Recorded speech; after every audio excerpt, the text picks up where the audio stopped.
You are looking at Launch Complex 4E at Vandenberg Space Force Base. We are just about 45 minutes away from liftoff of this Falcon 9 rocket for the International Surface Water and Ocean Topography mission, also known as SWOT. It's the first satellite mission to survey nearly all water on the Earth's surface. It will help researchers address some of the most pressing climate change questions of our time. Hello and welcome. I'm Raquel Villanueva with NASA Communications, and I'm joined by Nadia Vinogradova-Schiffer. Welcome, Nadia. Good morning, Raquel. Now, she is the director of the Ocean Physics Program at NASA's Science Mission Directorate in the Earth Science Division. Nadia, as a mission scientist, what do you feel most excited about on this very early morning? Well, Raquel, we're launching SWOT, our next mission to track water on Earth's surface.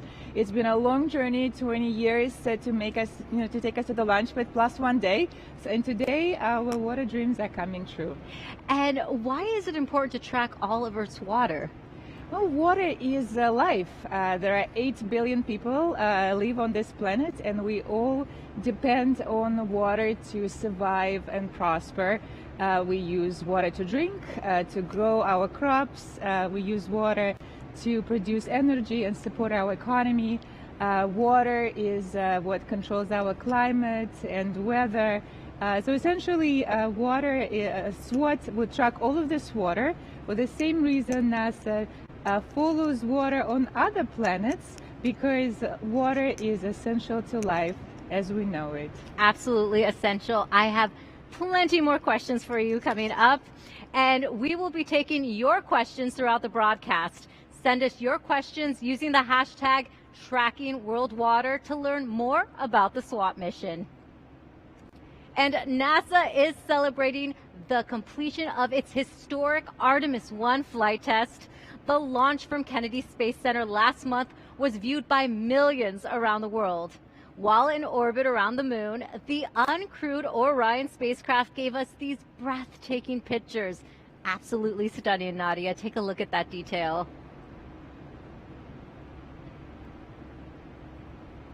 Splashdown.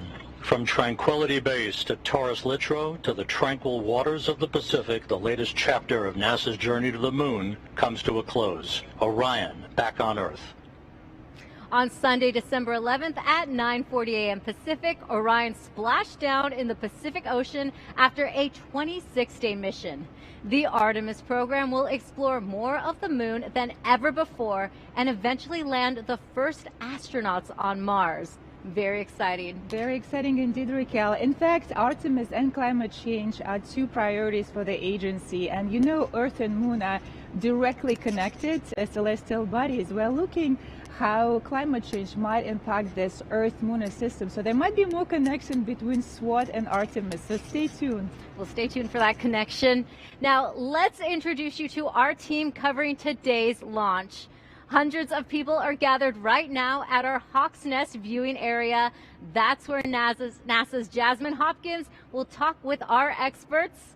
NASA's Megan Cruz and Denton Gibson will provide us with commentary from the Mission Director Center. Megan, NASA's Launch Services Program selected SpaceX to send SWOT into orbit. Yeah, and so for the last couple of hours, we've been listening to both NASA and SpaceX teams as they prepare for launch today. And great news, both the vehicle and the spacecraft are healthy, the range is green, and the weather is looking excellent. 100% go for launch. Yeah, absolutely, and which isn't always the case, but we have great weather for this. Yeah, I love hearing 100%. This is the first time I've actually heard 100% for a launch, so that's exciting. And commentating with me today is Denton Gibson. He is a mission manager with NASA's Launch Services Program, and the perfect person to chat with me today because before your current role, you used to work with SpaceX really closely. Yeah, for a long time, I was the Falcon 9 engineering team lead for the Launch Services Program. And I started working with the Falcon 9 when during our first mission with SpaceX. So that was many years ago. Okay, many years ago. But a lot of experience you add today. So the next big step for launch today is to start loading propellant into the rocket. Just a few minutes ago, the NASA team gave the go for propellant load, but now we have to do a SpaceX poll, right? Right. And what the NASA poll is, the various groups within NASA making sure everybody's ready to go. We just heard that poll. Everybody's good to go. And now the SpaceX team is going to confirm with the NASA team that we all ready to go. Okay, perfect. Here's a live lookout at Launch Pad 4 East here at Vandenberg Space Force Base. We'll monitor the SpaceX poll that we just told you about, and then we'll check back in once fueling begins. Back to you, Raquel and Nadia. Thank you. We have a fun way to interact with our launch broadcast right now. You can print out a SWOT bingo card. Nadia is holding one up here. It has different words on the card you'll hear while watching the show. To print one, just scan this QR code you see on your screen. We also have the website go.nasa.gov/SWOT-bingo. When you hear a word, mark it off, and when you get a bingo, share your win on social media with the hashtag #TrackingWorldWater. It's a good way to stay awake. Yes, it's fun to play with kids during Christmas. Exactly. Now let's go over the specs of the SWOT satellite. It weighs more than 4,800 pounds at launch. The satellite is just over 16 feet in height. Its solar panels extend to more than 48 feet in length, about the size of a tennis court. It will cover over 90% of Earth's surface at least once every 21 days. And SWOT will increase our tracking of lakes from a few thousand to over 1 million. The mission is set to run for the next 3 years. SWOT is a joint mission between NASA and the French space agency CNES. JPL shipped the payload to France in the summer of 2021. For more than a year, engineers worked at Thales Alenia Space to integrate and test the satellite. After a series of functional and environmental tests, it was ready for the trip from the Nice airport back to the U.S. In October, the satellite and its shipping container arrived at Vandenberg Space Force Base, where it was mated with the Falcon 9. Now, Nadia, this is a complex international partnership. Can you talk about some of the challenges the team faced? Well, we actually gel very well with all our partners, CNES, Canada, and UK Space Agency. We're currently a large multinational science team. Spreading 6 continents, quite a soccer team, just like a World Cup. Exactly. And now you're all here today. Yes, we are. Well, water is fundamental for life. SWOT will help us understand where Earth's water is today, where it is coming from, and where it will be tomorrow. Take a look. So for me, SWOT is water. SWOT is precision. In one word, I would describe SWOT as beautiful. SWOT stands for Surface, Water, and Ocean Topography. SWOT will be observing the elevation of water surface in the ocean, on the land. The water surface height will allow us to assess the water storage in lakes and stream flow of rivers. Our water is one of our precious resources. SWOT is unique because it is the first global view of our ever-changing water supply on Earth. SWOT's main instrument is called CARIN, which is the K-band radar interferometer. CARIN is what sets apart SWOT from other missions. It's a unique instrument that we're flying for the first time. The CARIN instrument uses the 2 antennas, which are spread out on either side of the spacecraft, in order to bounce signals off of both of those to get a much larger view of the surface. And being able to do it in very high resolution, higher accuracy, and also a wide swath, so that we're able to measure large tracts over the Earth in a relatively small amount of time. SWOT is a pathfinder mission using new technology to address transformative questions on climate change and its impact on our environment. We're collaborating with CNES, the French space agency, for these programs, but we're also helping the global community to be able to contribute and collaborate towards making our home planet a better place. SWOT will make our models better, and our understanding the water budget helps us be able to steward that precious resource. If water is out of balance, we could face droughts, and it could also lead to floods. SWOT SWOT is going to be observing water in oceans, and ocean science is essential for understanding sea level rise and climate change. Now we are facing a time that we need to be very precise. Therefore, we can accurately predict what will happen in our coastal cities 50 years from now. Understanding that it is a finite source and we can't rely on that forever is something that's really important. I'm just so excited and can't wait to see how it impacts the lives of others. Without really understanding the Earth, we cannot protect it, because we know that the missions that we work on are going to have an impact on our children and our grandchildren.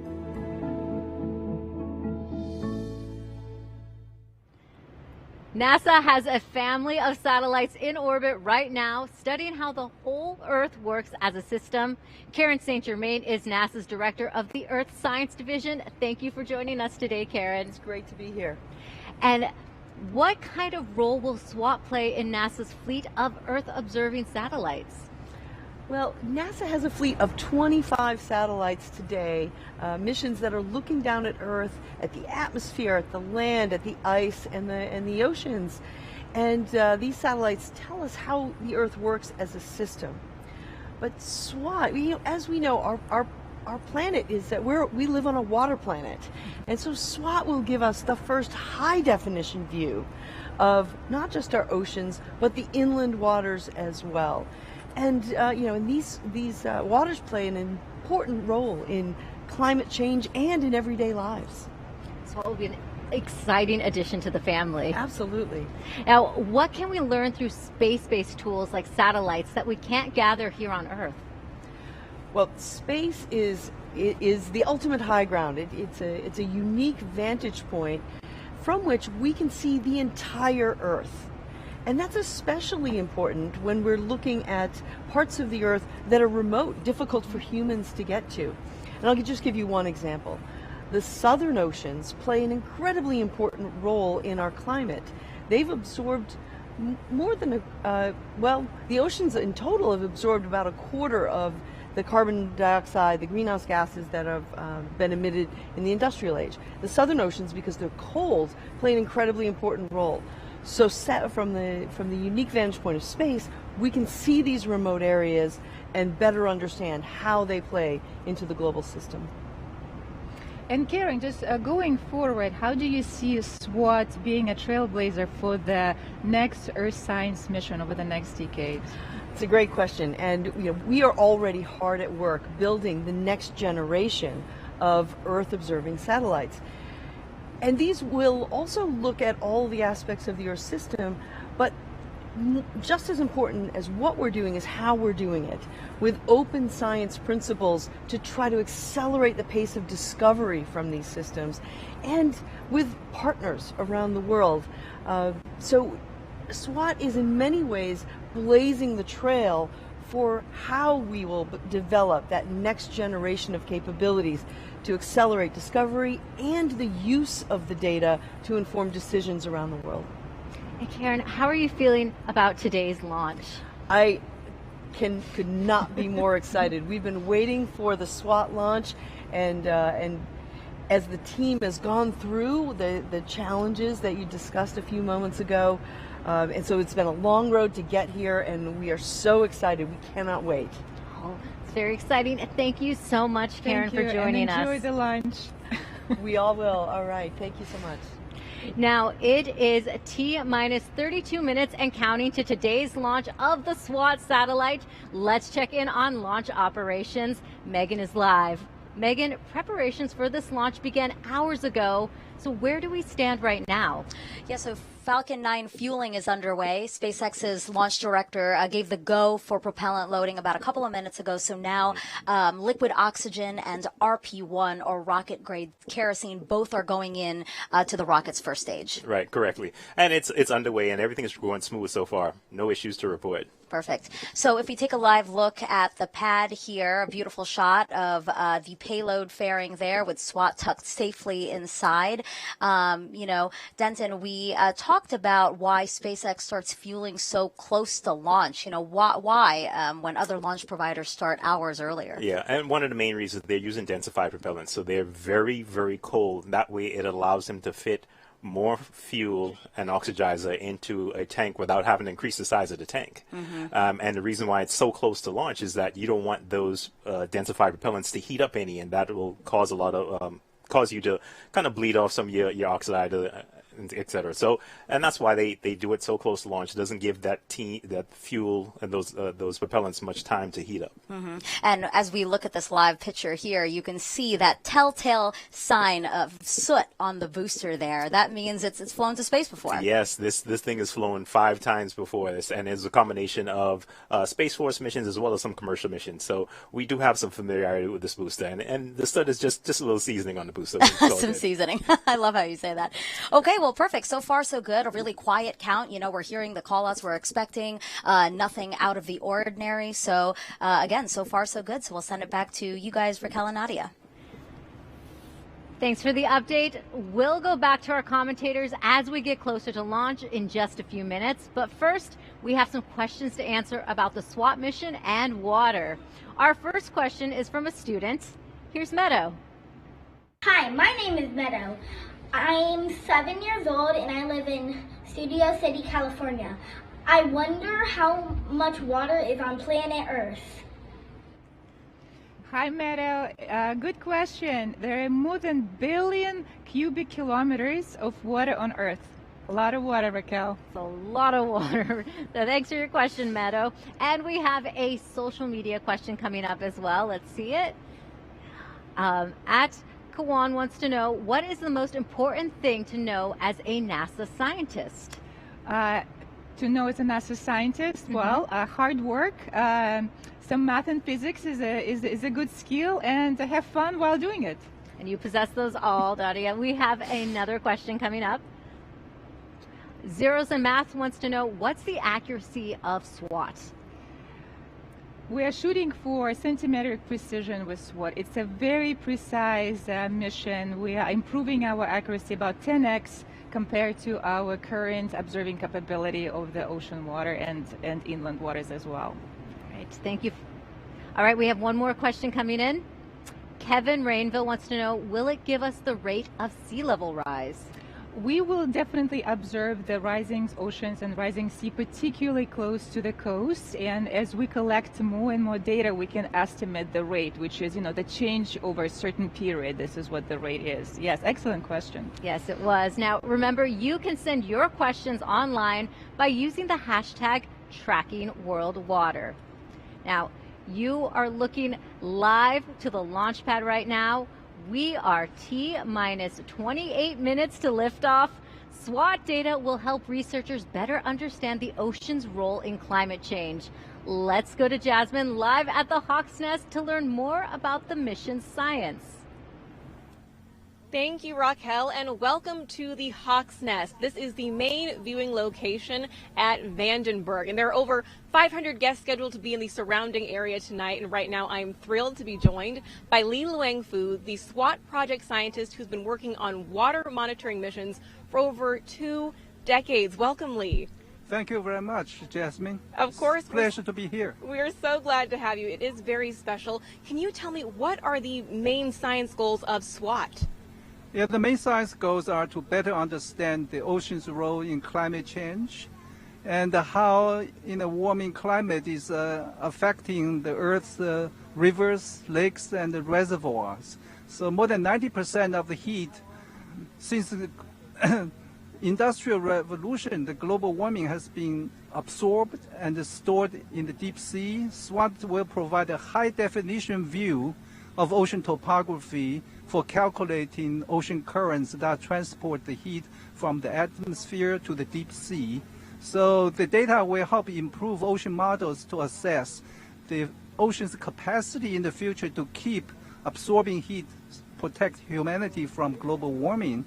And also in a warming climate, the water cycle of Earth is accelerating, making it very difficult to track and manage water resources, and also difficult to predict flood and droughts. So most of the lakes, rivers are not well sampled. But the SWOT, for the first time, will provide a global survey of the elevation of the lake storage of water and the flow rates of river, allow us to better model and so manage the water resources and predict floods and droughts. This is in a nutshell. Right. Very good in a nutshell. And I like that you said that this is the first time that we're seeing something like this. So what sets SWOT apart from previous satellites? Yeah, it's all about the spatial resolution and the coverage. For instance, the footprint of the radar on SWOT is 1,000 times smaller than conventional altimeter, making this spatial resolution of SWOT much, much higher. And also, it will cover all the ocean and the surface water without any gaps between 78 degrees north and south. Wow. So we're getting something we've never seen before. And Lee, you've been working on SWOT since the beginning for 20 years. What does it feel like to be here for launch?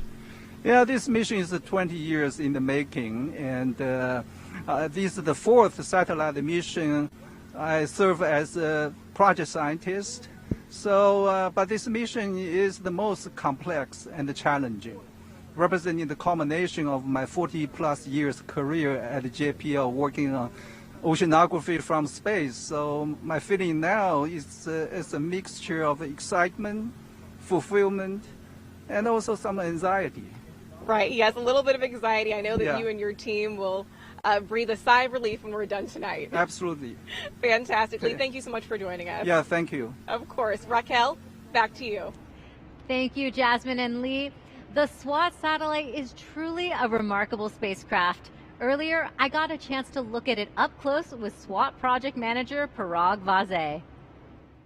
Parag, we're standing here in front of a 1/3 scale model of SWOT. So can you tell us a little bit more about the key scientific instruments on board? Absolutely. So on this model, of course, you see the full spacecraft, but the instrument package is really on this configuration, first featured with our brand new instrument called the CARIN, Ka-band radar interferometer. What makes it an interferometer is really having a radar with signals that are transmitted and received from two separate antennas that are separated by a large distance.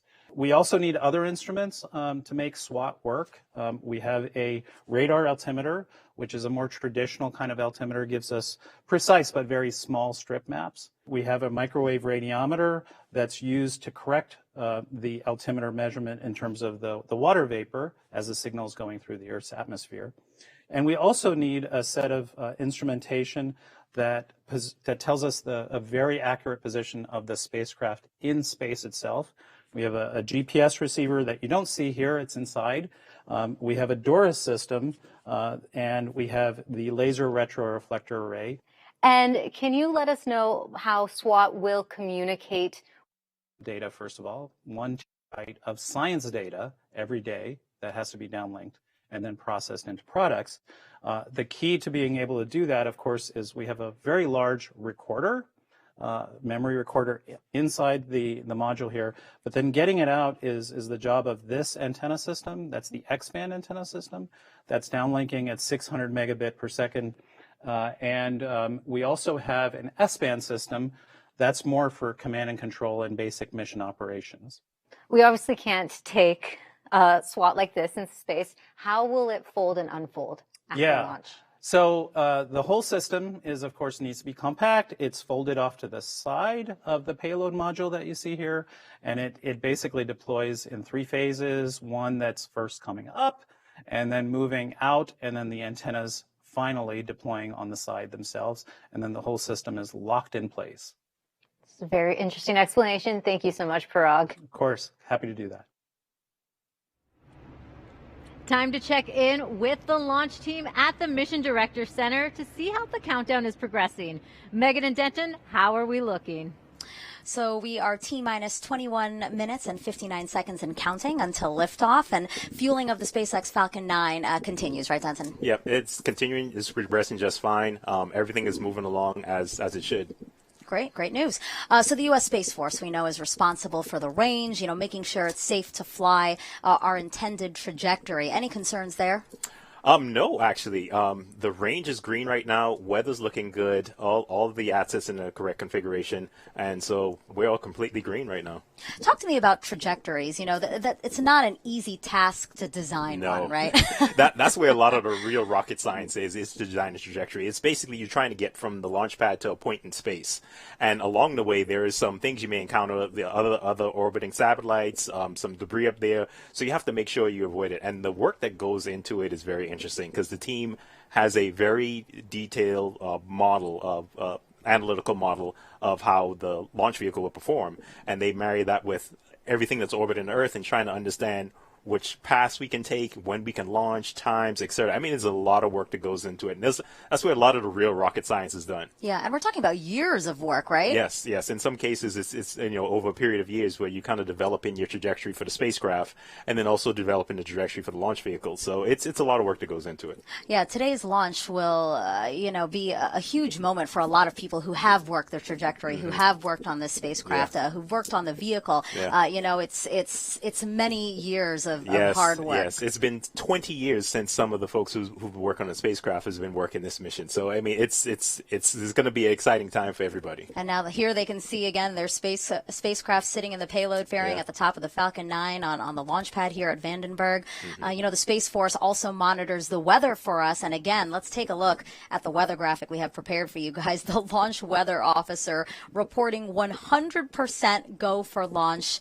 Amazing. Yes. It's very rare to see that, but we're happy to have it. Absolutely. And speaking of seeing, it seems like we are going to see the launch today, right? Visibility is looking amazing, not the typical fog we usually see here. Yeah, it's usually foggy here, but we're in for a treat because we actually got some clear day today, so we can actually see the launch vehicle. Yeah, and then here we see some of the venting we were talking about. We have to vent, right, to maintain the right kind of pressure. That is correct. I mean, and you'll see this as a normal part of it. You'll see it kind of cycling on and off throughout the count, just maintaining the appropriate pressure within the tanks. And this is venting of liquid oxygen, right? That is correct. Okay. All right. So everything is looking good. Can't wait to see this launch as we were talking about. So we'll send it back to you, Raquel and Nadia. All right, thank you so much, Megan and Denton. Joining us now on the West Coast is Janet Petro, the Center Director for Kennedy Space Center on the East Coast in Florida. Thank you for joining us today, Janet. Thank you, Raquel. Happy to be here. Great. Now, most launches take place at Kennedy, but sometimes, like today, we launch from Vandenberg. And why is that? Yeah, so the Launch Services Program has multiple locations where they launch from. And so as you mentioned, we're here today on the California coast, and we have several locations in Florida, but also as far away as Alaska and New Zealand. And it generally depends on the science mission itself, right? The science mission and ultimately the orbit that it needs to be in to conduct its science. So in general, we launch from the East Coast when we need an equatorial mission. And then in the case of today, where we're looking more at the polar missions, we generally launch out of the West Coast here at Vandenberg. And tell us more about the Kennedy Space Center involvement in launches here at Vandenberg. So the Kennedy Space Center, we are very, very proud to host the Launch Services Program. And we've been doing so since 1998. And that program, I'm very proud of that program. I tend to think of them as the world-renowned experts in launch vehicles, and they really, really do understand all of the launch vehicles and provide a great service to our agency. They really do the end-to-end services on launching a mission. They'll work with the spacecraft providers, they'll work on the design. They provide data, telemetry, and then today we're providing the launch services, the mission assurance for each of the missions. And like I said, they've been doing it since 1998. They do a really, really great job whatever location the mission is going out of. So very, very proud of that program, and we host them out of the Kennedy Space Center. That's an excellent program, Janet. And what Earth-related missions are coming up for you in the near future? Oh, goodness. I am so focused on this year. We just had the JPSS-2 in Lofted, and now what we're doing today with SWOT. I'm trying to think next year We have a little bit of a break until April coming up. We did earlier this year launch the GOES mission. Right, ISS launches. Yeah, I can't, and of course the other missions outside of the launch services program. Of course, we do the crew to the International Space Station. We do the cargo to the International Space Station, and we just came from our big mission was Artemis, and very, very proud to get that launched out of our pad. And we just recovered the vehicle down in San Diego, and that was an incredible experience. The Exploration Ground Systems program down at Kennedy, they're the ones responsible for the front end, the launch piece of that program, and then the recovery operation here on the West Coast, and they did a really outstanding job. We had a tremendously busy year at the Kennedy Space Center, and I like to say it's our diamond anniversary, our 60th anniversary.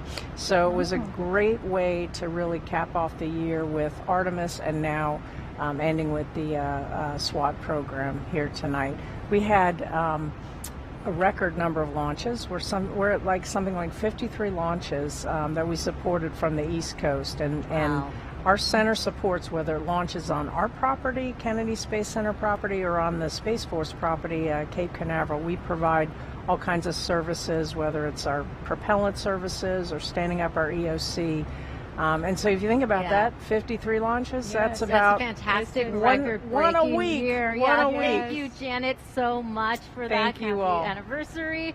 Now, there is a growing community of scientists eager to use SWOT data. Let's go to Jasmine live at the Hawk's Nest to meet one of them. Yes, Raquel, that is right. I'm here with somebody who is also eager to get his hands on that SWOT data. Toby Minear with the Series Group from CU Boulder in Colorado. Welcome, Toby. Thank you. Glad to be here. We are so glad to have you here. You are a research hydrologist with that group. So can you tell me what are some of the applications of SWOT? Well, SWOT is amazing because it has this really unique capability of measuring water levels over a big area.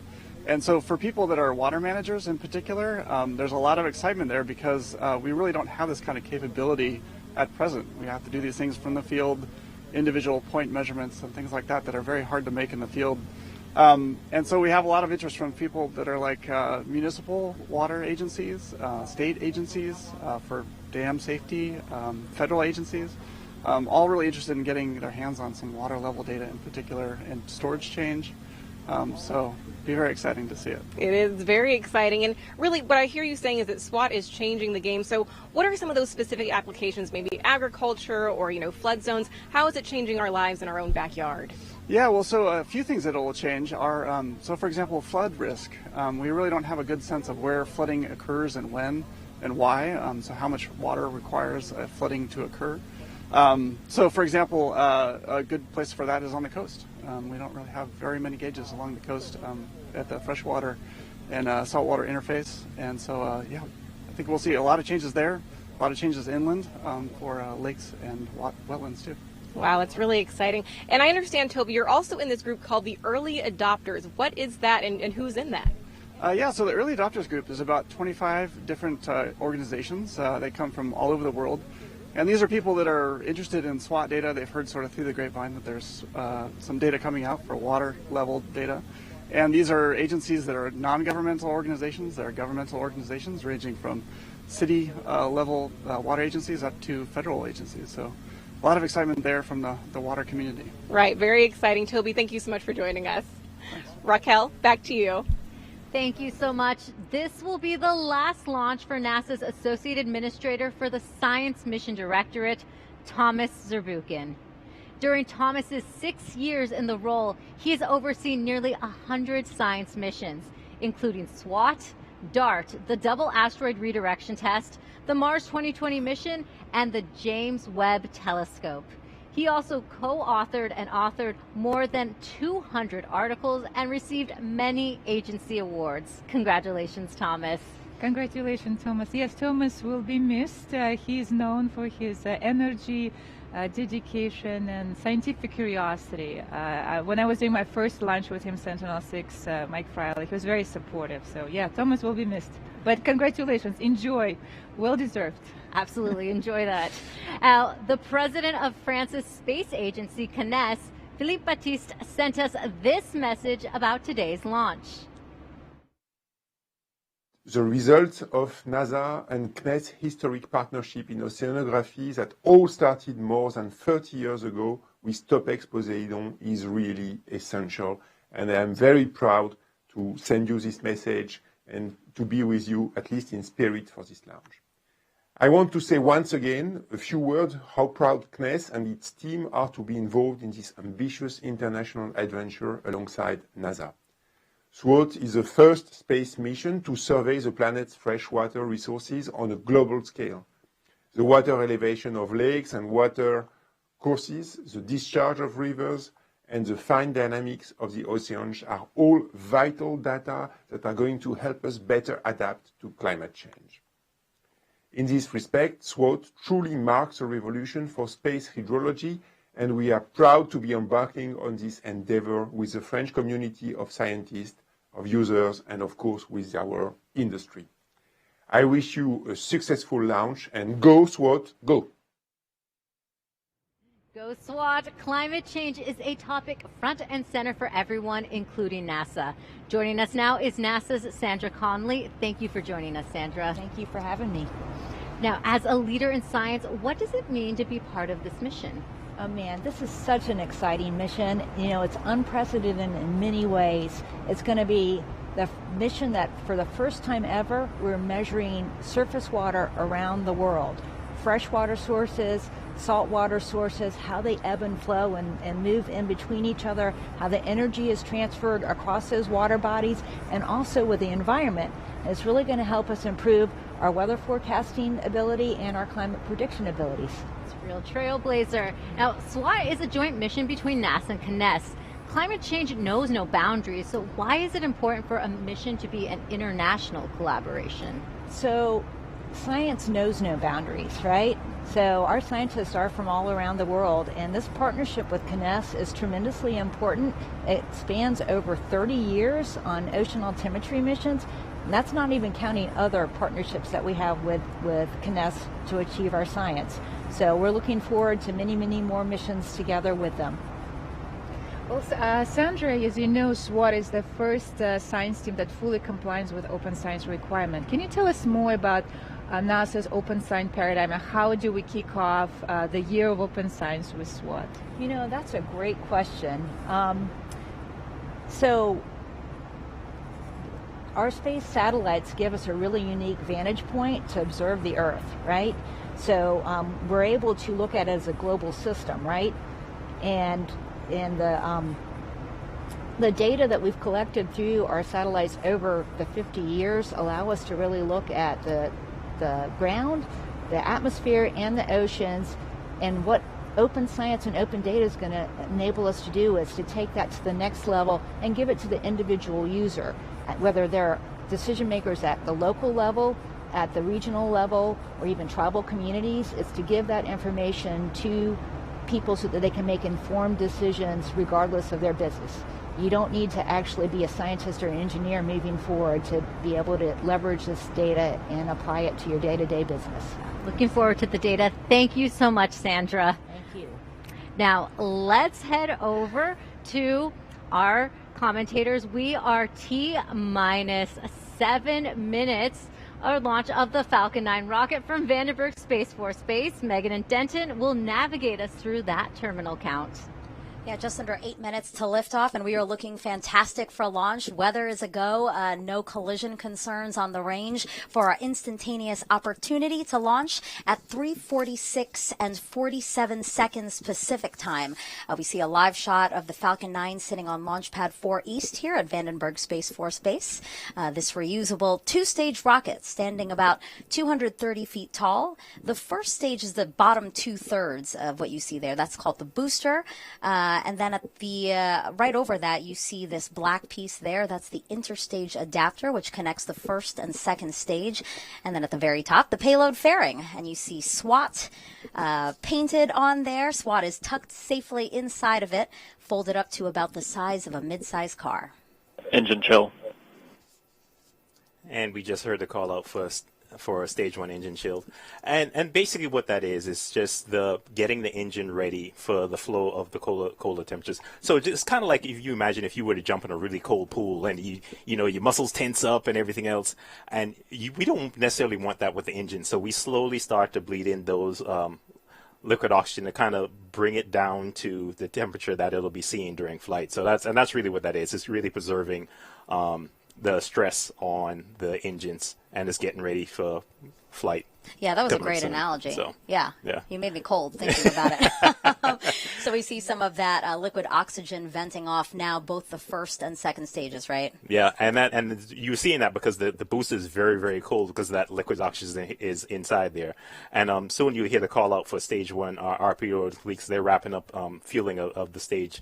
Of the stage 1 right now, and so we should hear that call out here in a few seconds. Stage 1 LOX load is complete.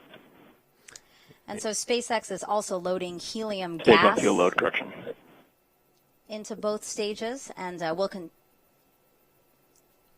continue to top off until about a minute and a half before launch.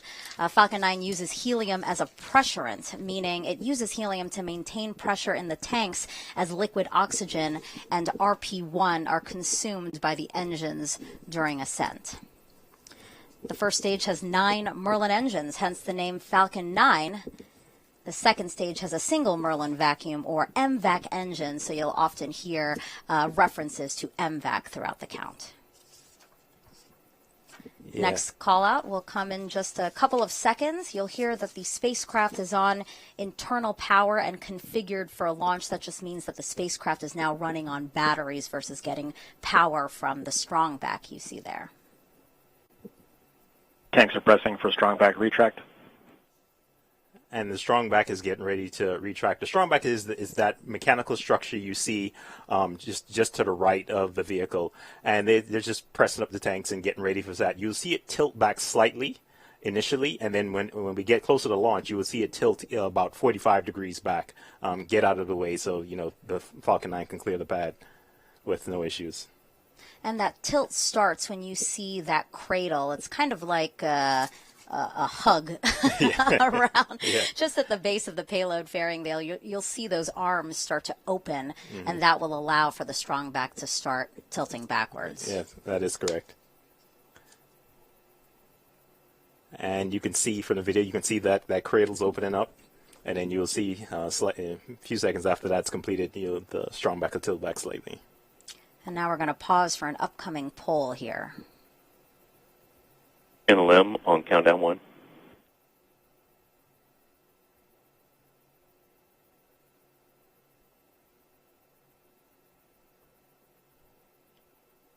NLM copies. NLM is the launch manager for this mission, NASA's launch manager for this mission. Again, we see that strong back retracting, and you see those connections between the strong back and the rocket. Those are umbilicals, and that's what continues to feed the rocket with liquid, electricity, gases, right up until launch, right? That is correct. And what we're waiting to hear right now is just the SpaceX team confirming with the NASA launch manager that the team is ready to go. And so LD, NLM, countdown 1. LD, go ahead. NASA is go for SWOT launch. There you go. Perfect news. Stage NASA's 1 LOX go load for complete. launch. Stage 1 POGO. Yep, and you heard the team is all good to go. And so right now, stage 1 LOX load is complete.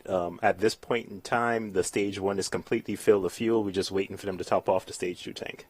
And today we're going to be treated to some sonic booms since the booster will land right back here at Vandenberg Space Force Base, just about 1,000 feet from where it's going to launch. Yes, which is always exciting to see. I mean, it's just so fascinating that the booster is going to land basically just very close to where it took off from. Yeah, that's going to be great. And as you said, again, because visibility is so great, we won't just see the launch. We're also going to see that booster coming back to land. Yeah, and it's taking everything I have to stay inside and not go outside and see this with my own 2 eyes. No, you have to sit in here with me. And in these last few minutes, Falcon 9 is performing final health checks on its primary communications, avionics, and propulsion systems in preparation for flight. This is The Rock. Range is green. And we just heard that call out that the range is good. And we should surely we should be hearing the call out for that stage 2 LOX load is complete. And then at that point, all of the propellants will be loaded onto the vehicle. Stage 2 LOX load complete. You just heard that call out. So all the propellants are done loading. And at this point in time, we're just gearing up for Falcon 9 to go into startup, which is basically the computer taking over and going through its last set of configurations and checks to make sure that we're good for launch leading into T0. And remember how Denton was telling us earlier, you know, we see the amount of liquid oxygen coming off of the rocket fluctuating throughout the count. Here, that's what we're seeing again to maintain that pressure, the correct pressure in both stages. Yep, and what you're seeing right now is them venting the LOX that was in the umbilical tower 9. So it's venting that out, getting it all ready to go for launch. Falcon 9 is in startup. And we just heard that call up. Falcon 9 is in startup, which means the flight computer is taking over and is just preparing for its initial launch sequence. And now both stages are pressurizing for launch. Next call out in just a couple of seconds. Launch director, go for launch. SpaceX launch director confirming go for launch. Range remains go, weather is go.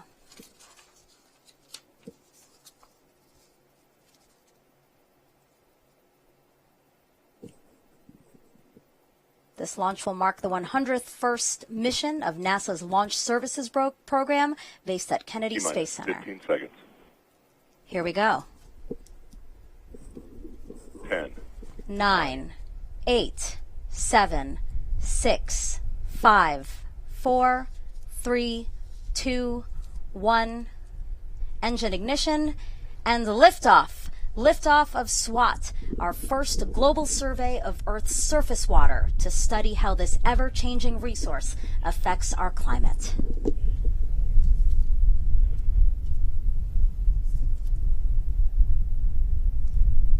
And there we get a nice view from the ground camera, and also we switch to the onboard camera. Now, Denton, you didn't go outside to see the launch, but now we're feeling it inside here in the Mission Director Center, the rumble all around us from launch. Absolutely. And now you're getting a good look at the onboard camera looking down towards the aft end of the rockets, and you can see the Merlin engines coming to life there. And this room coming to life, really. Lots of rumble going on in here.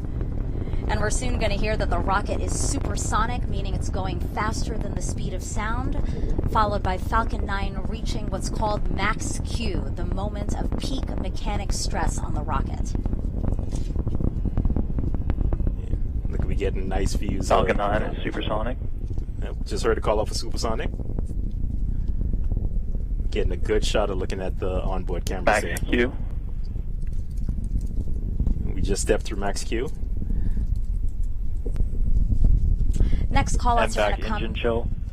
And back engine chill, which means getting the second stage engine ready to start. And so which means we'll be coming up on stage separation shortly, followed by stage 2 ignition. We see this beautiful shot of all of the Merlin engines, all 9 of them lit up. That's what 1.7 million pounds of thrust look like. Lots of thrust. So the next callouts are going to come in quick succession, so let me walk through them really quick. So at T plus 2 minutes and 15 seconds, we're going to have main engine cutoff. That's MECO, meaning the 9 Merlin engines on the first stage are going to shut down. And then a few seconds after that, stage 1 and 2 will separate. Stage 1 will do a flip and do a boost back burn to orient itself back towards Earth for that landing here at the Space Force base. And there we get a good shot of looking at the interstage. Basically, MECO. the camera's looking up towards the second stage. Separation confirmed. And there you go. Live video of stage 1 and 2 separating. MVAC ignition. And there's a good look at the Stage MVAC 1, ignition the MVAC engine coming to life. That's great. You are seeing the stage 1 booster do its flip. And now the engine bell of the MVAC engine lit up. This is a camera shot of stage 1 here, again on its way back to Earth. In just a couple of seconds, we're going to see the payload fairing jettison. Fairing separation confirmed. We just heard a call up for fairing separation, and there's a good onboard view of the SWOT spacecraft, and you can see the fairing is gone at this point in time. Another camera shot here of the engine on the second stage continuing to carry SWOT to its intended target. We have a couple of camera views of this engine here, so you might see a couple of Stage different 1, angles. back shutdown. Yeah, and then you'll see it cycling through the views of the stage 2 engine, and as we get closer to the separation, it'll go back towards the spacecraft. And we just heard a call out for the boost back burn ending on stage Both 1. stages are on nominal trajectories. And that call out was just to say both stage 1 and stage 2 doing what they were expecting them to do. And we're hoping to get a video of stage 1 landing. So sometimes we don't always get it because of it's coming in so fast, and sometimes it's hard to capture it. So occasionally sometimes we don't get it all the way, but we're hoping to get a good video this time. T plus 4 minutes and 10 seconds into the launch of SWOT, and we've had a nominal ascent so far, no issues to report. Again, this is a video of a live shot of the engine on stage 2. SWOT stands for Surface, Water, and Ocean Topography, and this will be the first mission to provide high-definition data on more than 90% of the water on our planet's surface. It's a joint mission between NASA and CNES, France's space agency, with contributions from both the Canadian and UK space agencies. SWOT is the 4th NASA LSP science mission to launch from Vandenberg Space Force Base, and the 6th LSP science mission overall to launch on a Falcon 9, Denton. Yes, and we got a lot more missions coming up on the Falcon. Yeah, to see the partnership really grow for you too. I mean, again, you really worked from SpaceX from the beginning. Yeah, absolutely, and seeing their evolution over the years has been amazing to watch.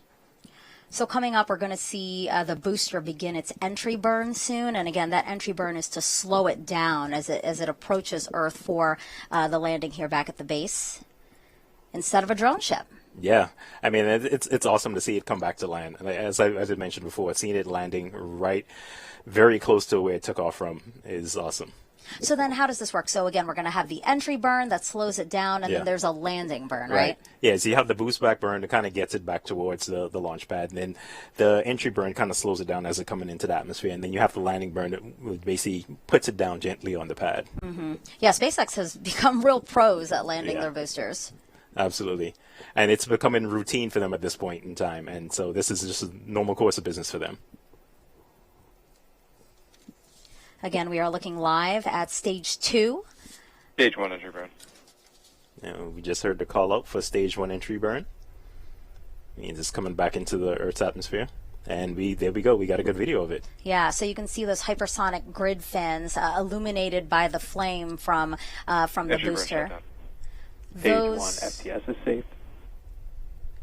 You see that the screen went black there. That's because they just shut down the engine. That's correct. Both stages are on As nominal planned. trajectories. But I was talking about those hypersonic grid fins that you see. Those help guide the Falcon 9 booster back down towards Earth. So now that we're done with the entry burn, the next burn is the landing burn. Mm-hmm. It's just one engine right just before it touches down. Correctly. Just gently set it down on the pad. The next milestone for the second stage is going to Stage be 1 is transonic. SECO 1. Yeah, and SECO 1 is the first shutdown of the second stage engine. And for this mission, we're going to have 2 burns. So you'll Stage see 1 landing burn. after stage 2 shuts down, it'll coast for a while. And then we got a good video of stage 1. It's about to land. How exciting. Coming in for its landing burn there. Again, the grid fins moving ever so slightly to make sure that it's coming down exactly how they want it to come down. Yep, and you can see the pad coming into view. There it is. Wow, those sonic booms. And then the sonic booms. Trademark sonic booms. Wow. And good touchdown of the stage 1 touchdown. Booster. Perfect. Stage 1 landing is confirmed. So glad to see that live video. Again, sometimes we don't get it. That was amazing to see and feel, really. Yes, see and feel, and we get to use this booster again. Yeah. Again, this is the 6th flight of this booster. That's right. Okay. So we are still awaiting, again, that shutdown Stage 2 FTS is saved. Of the second, second stage, yes. And when it does shut down, it's going to be over the Pacific Ocean, just west of the southern tip of Baja California. Again, exactly where we want it to be, following that well thought out planned trajectory. Yep, and the team is reporting back. Everything's looking nominal. Stage 2, it's right where it's supposed to be and looking good. MVAC shutdown. And we should see MVAC shutdown come up here shortly.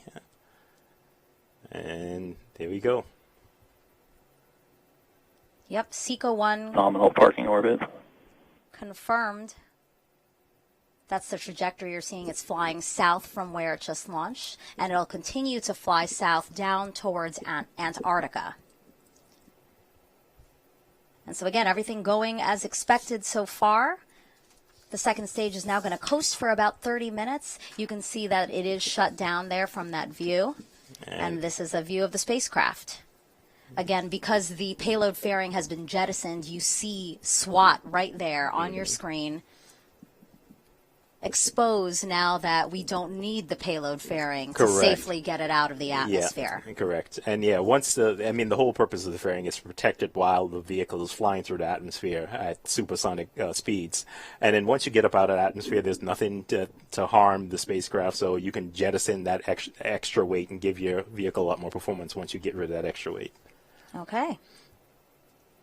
The engine not glowing orange as it had before because, again, it is shut off, so it will coast for about 30 minutes with SWOT attached to it before some maneuvers are needed to keep it on the right trajectory, again, to get it in the orbit that we want it in. So Denton and I are going to be back then with you to walk you through those operations. But for now, we're going to send it back to Raquel and Nadia, who I'm sure are very excited to talk about how the experience launched today. Whew, that is right, Megan and Denton. Just 10 minutes ago, we watched a spectacular launch from Vandenberg here in California. Nadia, describe what was going through your mind at that time. What a spectacular, truly spectacular launch. It was a very bright splash on the sky, and a very loud one, too. What an entrance. Welcome to the era of SWOT. Very excited. I had some cheering going on here at the desk. Yes, and the car went off, yes. Yeah, we had car alarms going off. It was really exciting here for our view. Now, soon the SWOT satellite on board will separate from the spacecraft. SWOT stands for Surface, Water, and Ocean Topography. The satellite will survey nearly all the water on Earth's surface in unprecedented detail. SWOT will provide insights into how the ocean influences climate change, how a warming world affects lakes and rivers, and how communities can better prepare for disasters like floods. And we are covering every angle of the SWOT mission, from the new data the satellite will provide to how it is paving the way for future NASA Earth missions. Now, SWOT is a culmination of work by a global team of engineers, scientists, and technicians committed to improving our understanding of Earth. Let's get to know some of the people behind the mission. Planning for future generations requires us understanding how much water we have. And we need to understand the water cycle in a lot of detail, and SWOT will provide that for us. My name is Tahani Amr. I'm Cedric David. Mark Simard. Christine Jabara, and I'm an integration test engineer at JPL. I study the world's rivers. I'm one of the principal investigators for SWOT.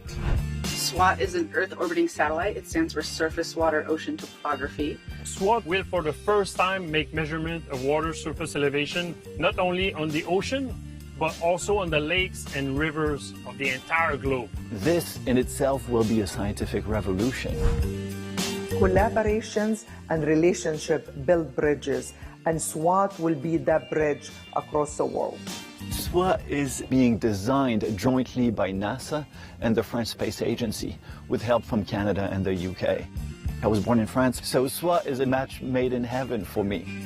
Coming to work every day, it's always really nice to know that the system that we're building will collect science data that will help people.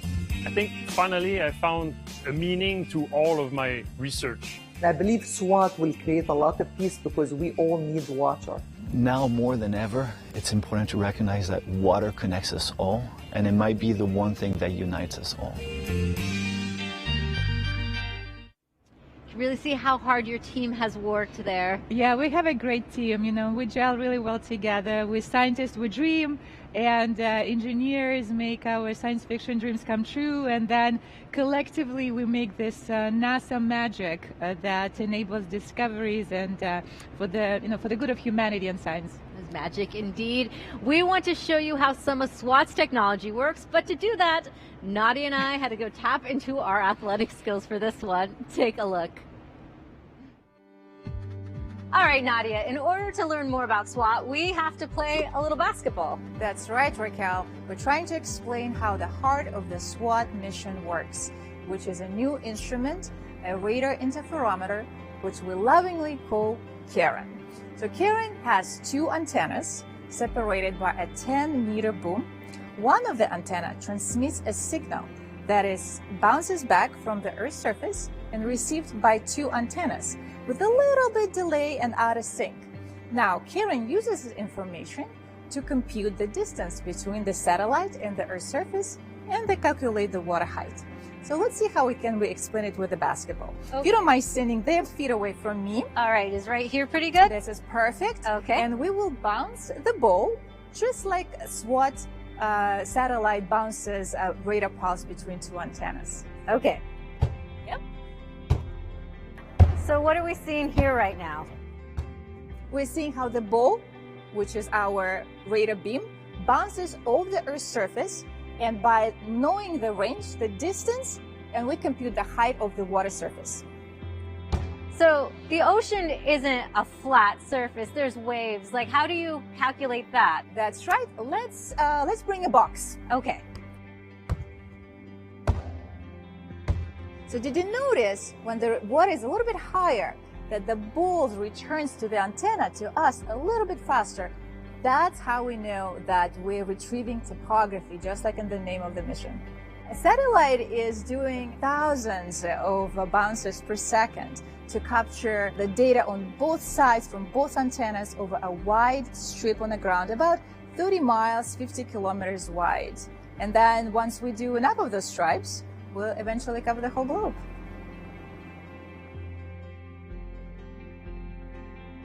Nadia, I could really hear your excitement and passion for SWOT in that package. Why are you so excited for this new technology? Yeah, it's a really pivotal moment, I think, for our space science industry as we are testing new technology with SWOT. This is our first in-flight demonstration for the SAR interferometer, and this opens a new way of observing Earth water height. So yes, it is a pivotal moment, and I'm very excited about it. Yes, and like you mentioned before, the scientific heart of SWOT satellite is the Ka band radar interferometer, or Karen, and it measures the height of water on Earth. Jasmine is live at the Hawk's Nest to learn more about how the technology was built. That is right, Raquel. We're back at the Hawk's Nest, now joined by Ava Peral, the lead systems engineer for the Karen instrument on SWOT. Welcome, Ava. Hi. We are so glad to have you here. That launch just lit up the sky. What did you think? Oh, it was impressive, really impressive. It really was. It was beautiful. So you work on the Karen instrument. Can you tell me what sets that apart from other instruments? Yeah, so Karen is a radar, and NASA has launched radars before to study the ocean from space. But Karen is a very special type of radar. It's a radar interferometer. That means that the signal that bounces off the Earth is received simultaneously by two antennas.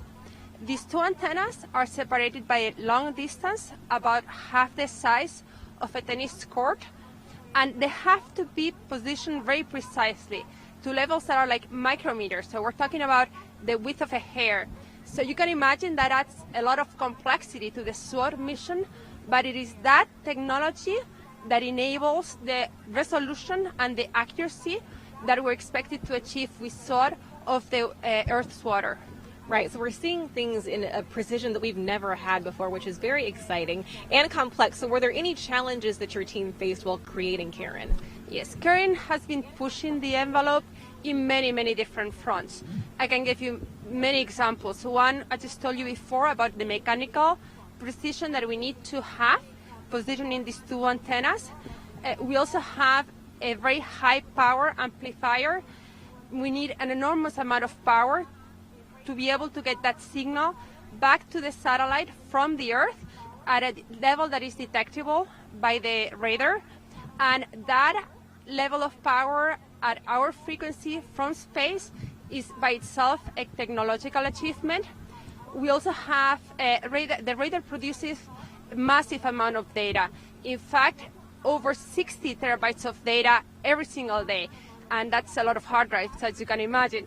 So we really need to reduce that data volume so that it's manageable and we can downlink it to the ground.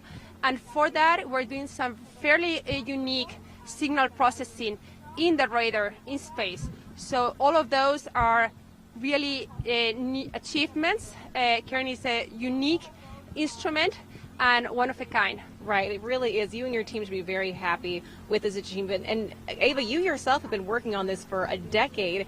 How does it feel? You know, I know those last few weeks can be like a race to the finish line. What is it like that you just saw this launch?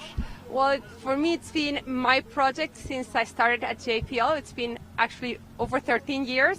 So this is really a very exciting moment for me. And myself and my team have been actually working very hard on what's coming ahead of us. Now that we're going to be getting the data from space, we need to make sure that the data is valid, it has the accuracy that we're expecting, and that's going to be a very difficult and critical task by itself. Right, but this is just the beginning. Ava, thank you so much for joining us. Thank you. Raquel, back to you. Thank you, Jasmine and Ava. Let's get to some questions for you, Nadia. Our first question is from a young space fan, Mark Andreas. Hello NASA, my name is Mark Andreas. How we can see water from space? Well, hi Mark. NASA can see different aspects of water from space. We could see how hot is the water, how the temperature, the surface temperature of the water is, how salty is our water, salinity of ocean salinity. We can see how heavy the mass of water, its gravity. We can see the volume or the height of water with satellites like SWOT, for example. We could see liquid water, frozen water, like sea ice. We can even see some content of water in the atmosphere. So we can see different aspects of water from space. Good question. Yes, so many different ways to see water. And we also have some social media questions coming in. We have, how many times per day will SWOT orbit the Earth? So on average, SWOT's nominal orbit is 21 a day repeat orbit. Right. And we have another one coming in for you now. Let's see, how accurate is the equipment when measuring the current sea level from space? Meters, centimeters, millimeters, nanometers? We're really getting into that.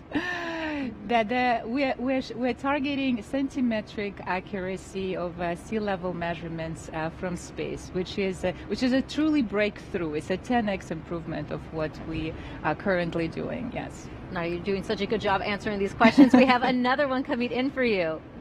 What is ocean topography and how does it work with SWOT?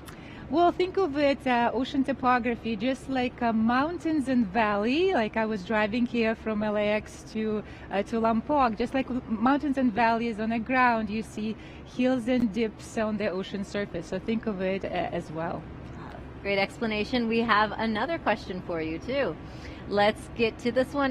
Will you be able to tell how clean the water is? So we will be able to make some interpretation of water quality and its chemical composition, but we're mostly focusing on the volume, storage, and the height of the water with SWOT. Okay, let's see if we have another one for you. Will SWOT data help in predicting flash flooding more effectively than current technology? We are with the rising sea levels, we do see more frequent inundations, including those related to flash flooding or sunny days flooding. And SWOT will continue the legacy of prediction of flood events related to the rising oceans. We have one more social question for you to get to. Will this technology also help determine how much drinkable water is currently available? Yes, we are targeting fresh water in our reservoirs in lakes and other reservoirs. The storage, the change in the volume and extent. Yes, drinking and available water for usage. Wow, you just offered some great insight to SWOT. Thank you, Nadia. Now, before SWOT data, researchers could only collect information on a few thousand rivers and lakes, but with SWOT, it will be more than 1 million. Here is a look at how that kind of data can have a huge impact on people's daily lives. SWOT is the Surface Water and Ocean Topography Satellite. It's an international satellite that's going to give us this complete view of the surface water here on Earth, what's happening in the lakes, reservoirs, rivers, and also in the ocean. It'll tell us about how sea level is rising along coastlines and in the open ocean, and really give us a good understanding of how surface water is moving about the Earth.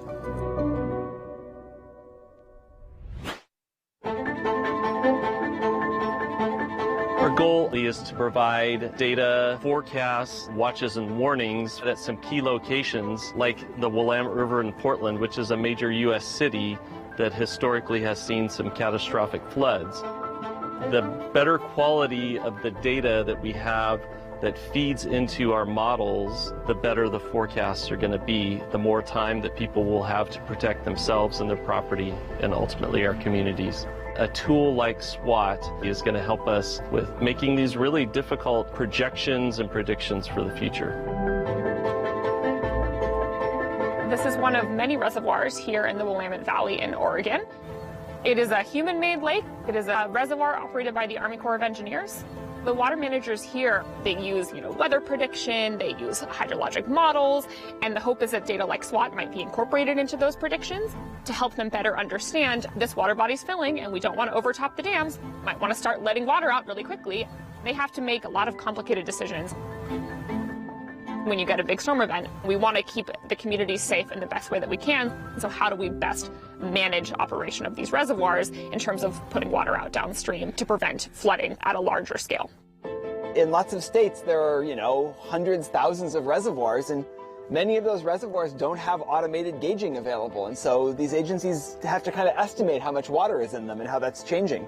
And with SWOT, they can just monitor that directly from space. For us in Alaska, we have many, many rivers, and only a few of them are measured, or as we say, gauged.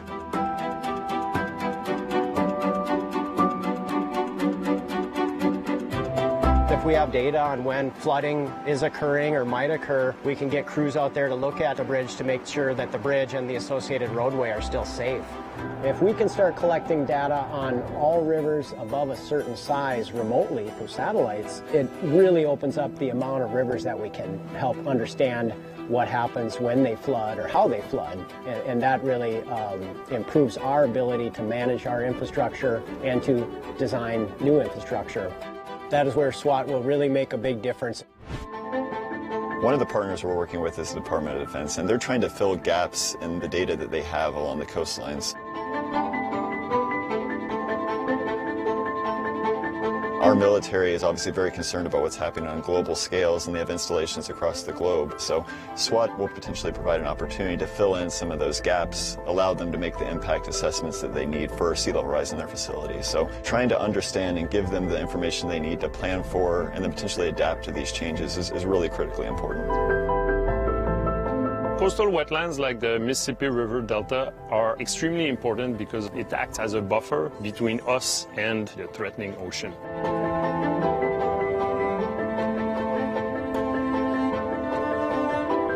With SWOT, because of its high spatial resolution, we'll be able to resolve water surface elevation right at the coast.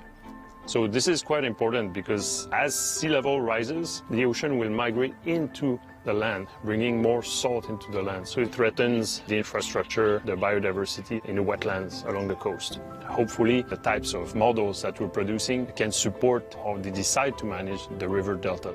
And SWOT on its own will allow us to upscale these types of studies to the world.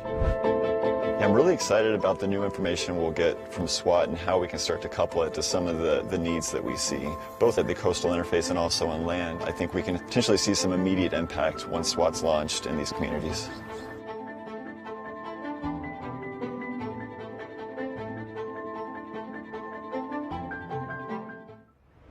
SWOT is an international collaborative effort not only between NASA and CNES, but with contributions from the Canadian Space Agency and the UK Space Agency.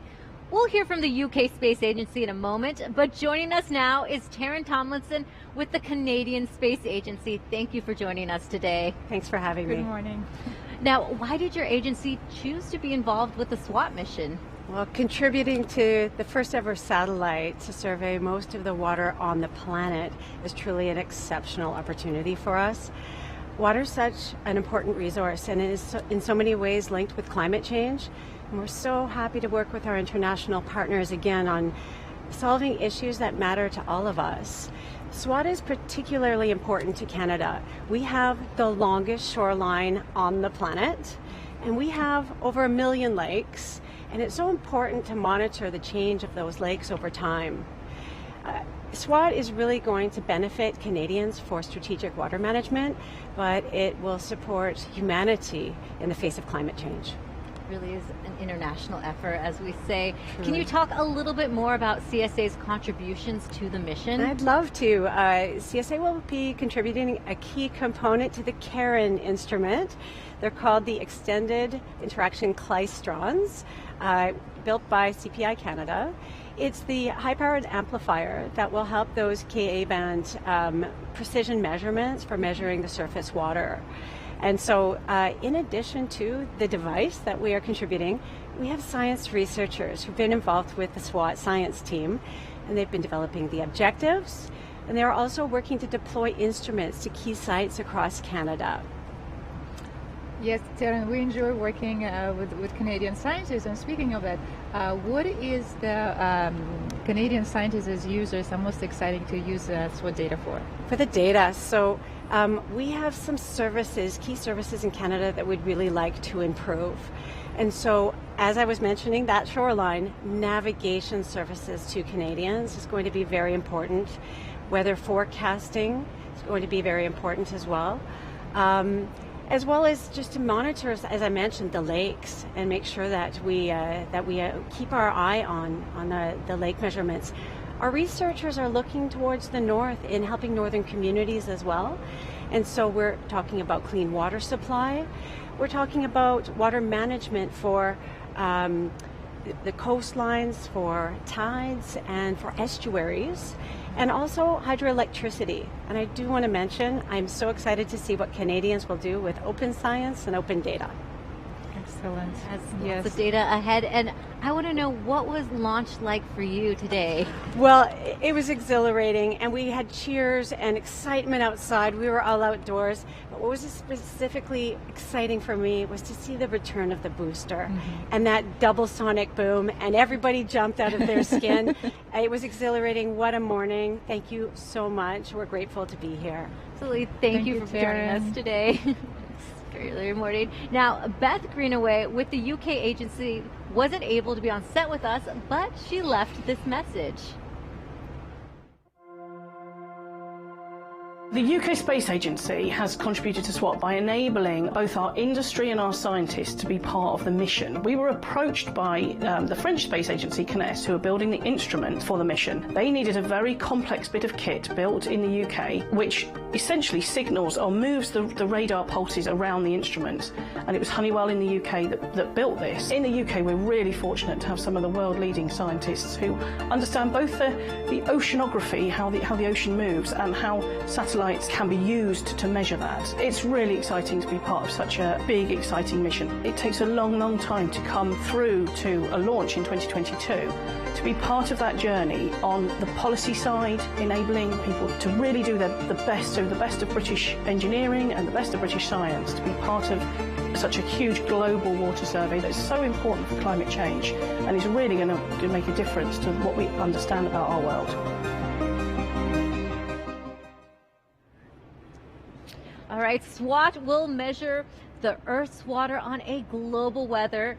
It will take into account how much fresh water flows in and out of lakes, rivers, and back into the ocean. It will also look at shifts in sea level. Nadia, you have a demonstration that illustrates the importance of our water that involves a gallon of water right here. That's right. We wanted to look a little bit of the water storage, water budget, water cycle, and we imagined that all the water on Earth represented in this gallon of clean water and how the water moves. So ocean is the ultimate source of all our water. Land does not produce its own water. All the water and moisture on land comes either directly from the ocean or it's subsequently recycled from it. And so some of it get back to the ocean, but some of it makes its way on land. Some of it is stored in the atmosphere. So if you just do a half a drop of your magic liquid, that would be representative of how much water is contained in our atmosphere. So not too much, right? Yeah. Right. Just a little bit. So yes, and then about a tablespoon of that magic liquid, and I'll let you do the math in terms of how many. That much would be representative of how much available fresh water we have on land. So about 0.5% only. So also not that much.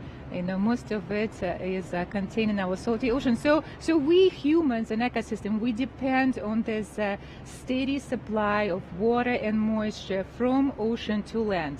And if the ocean supply is interrupted, we have droughts or even fires like you guys have in California that you experience perhaps yourself. Or if the ocean supply of water is too much, we get floods and inundation, just like people like us on the East Coast. So this movement and the supply-demand chain in this completeness would be seen by SWOT, just like you and I seeing it in this gallon. Yeah, and what if too much water comes back into the ocean, as you were kind of describing? Yeah, well, then the ocean becomes higher. The volume of the ocean rises, yeah. And how much would it rise? Well, currently we're observing about 3.4 millimeter of global mean sea level rise. I don't know if that makes sense. So in gallons, that would be about 300 trillion of gallons a year. That's how much water we add every year into the ocean. Okay, that is a giant number. How can you help put that to Visualize? scale? Well, yes. I mean, I guess if you line up all these jars, you would cover the distance from a sun to Pluto and back. So yeah, it's a lot of water. The sun to Pluto and back. Yes. That's a lot of water. That's a lot understatement. of water. Well, thank you so much, Nadia, for this. Now, a SWOT technology tracks changes in water volume over time, like you mentioned, and we will get a better understanding of Earth's water cycle. That data can be used to help prepare communities for rising seas and changing coastlines. Let's learn more about Earth's water. Earth has about 370 quintillion gallons of water. If all that water was inside a single drop, it'd be 860 miles wide. Of course, it's not. Earth's water can be found all over the planet. Earth's water budget tells us where that water is and what form it takes. NASA has a fleet of satellites studying the location and movement of Earth's water, each designed to measure certain types of water. Some measure the movement of groundwater or ocean currents, while new missions like SWOT and NISAR will also fill gaps in our knowledge by measuring fresh water and possible hazards. Together, these missions help bring NASA's water budget and cycle into focus. So next time you feel a drop of rain on your face, imagine all the places that water might have been during the last few billion years and where it might be in the next. You know, that video really shows off NASA's family fleet, doesn't it? That's right, yes.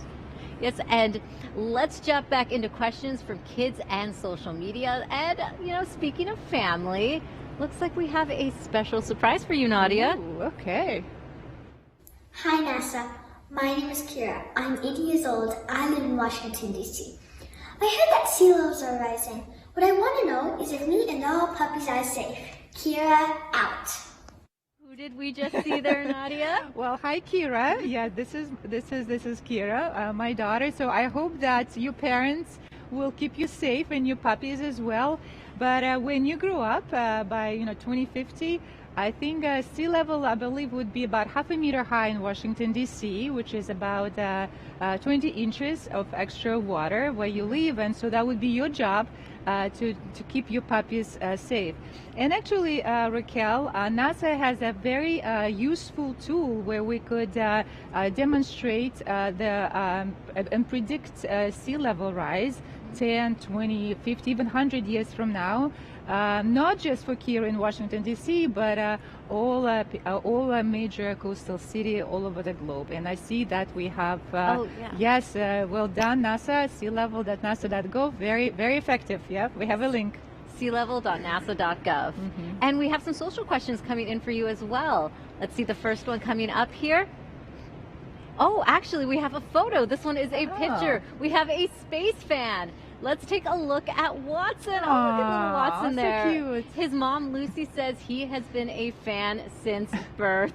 Wow, it's not far along, right? Great. That was a very cute picture. Very cute. Now we have a social question to get to for you. Okay. Let's see. The first one coming up is, can you shortly describe the collaboration between CNES and NASA on the SWOT mission? Who does what? Who does what? So NASA and CNES have been long-standing partners, working with CNES for more than 30 years, especially for satellite altimetry. This has been the relationship that we've been doing very strongly, going on into fourth decade.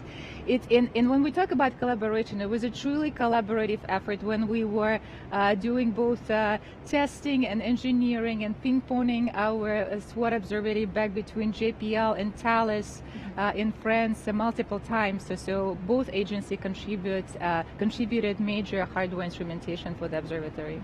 And the questions just keep coming in. We have another social question for you to answer. Let's take a look. This one is, how long will SWOT be in space? A good question. So the nominal mission timeline is 3 years. So we give our engineers a reasonable timeline to fulfill engineering objectives.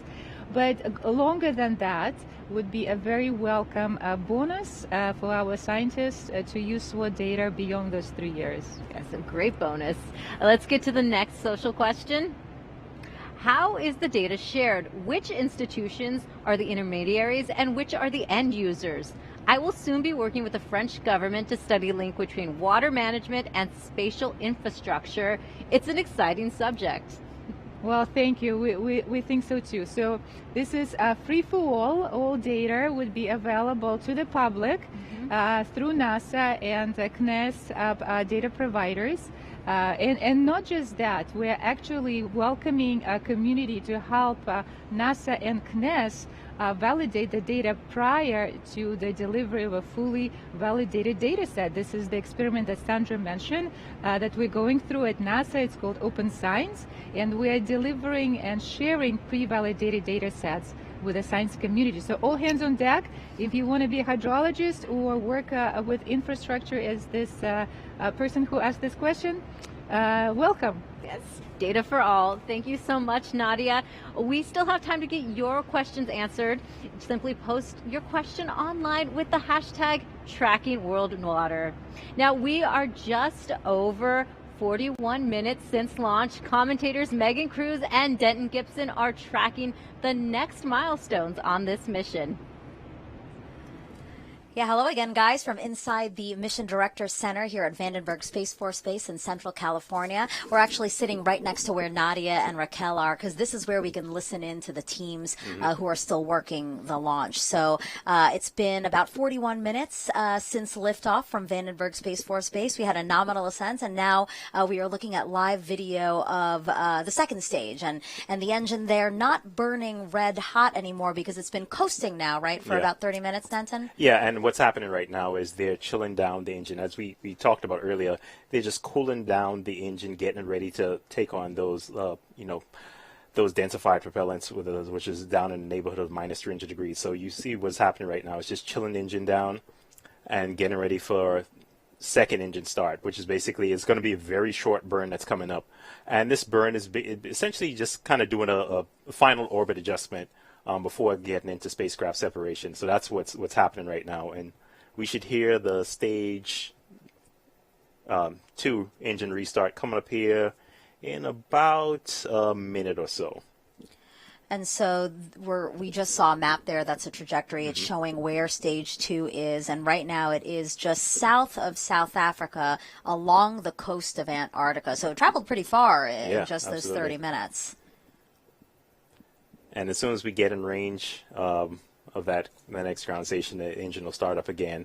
And then shortly after that, spacecraft separation will occur. And what ground station are we trying to hit?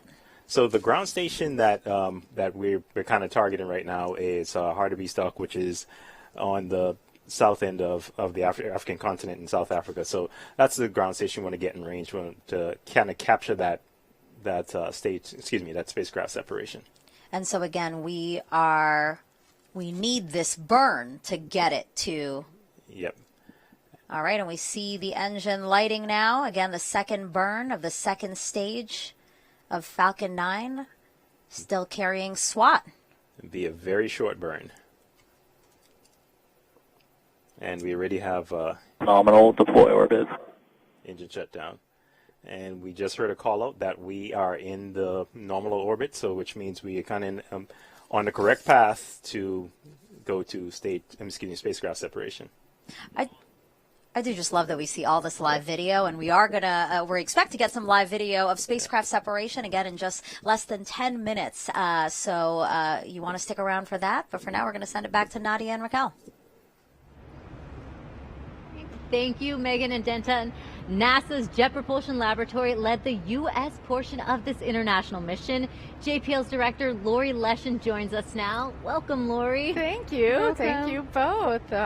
What a fabulous job you're doing. Thank you.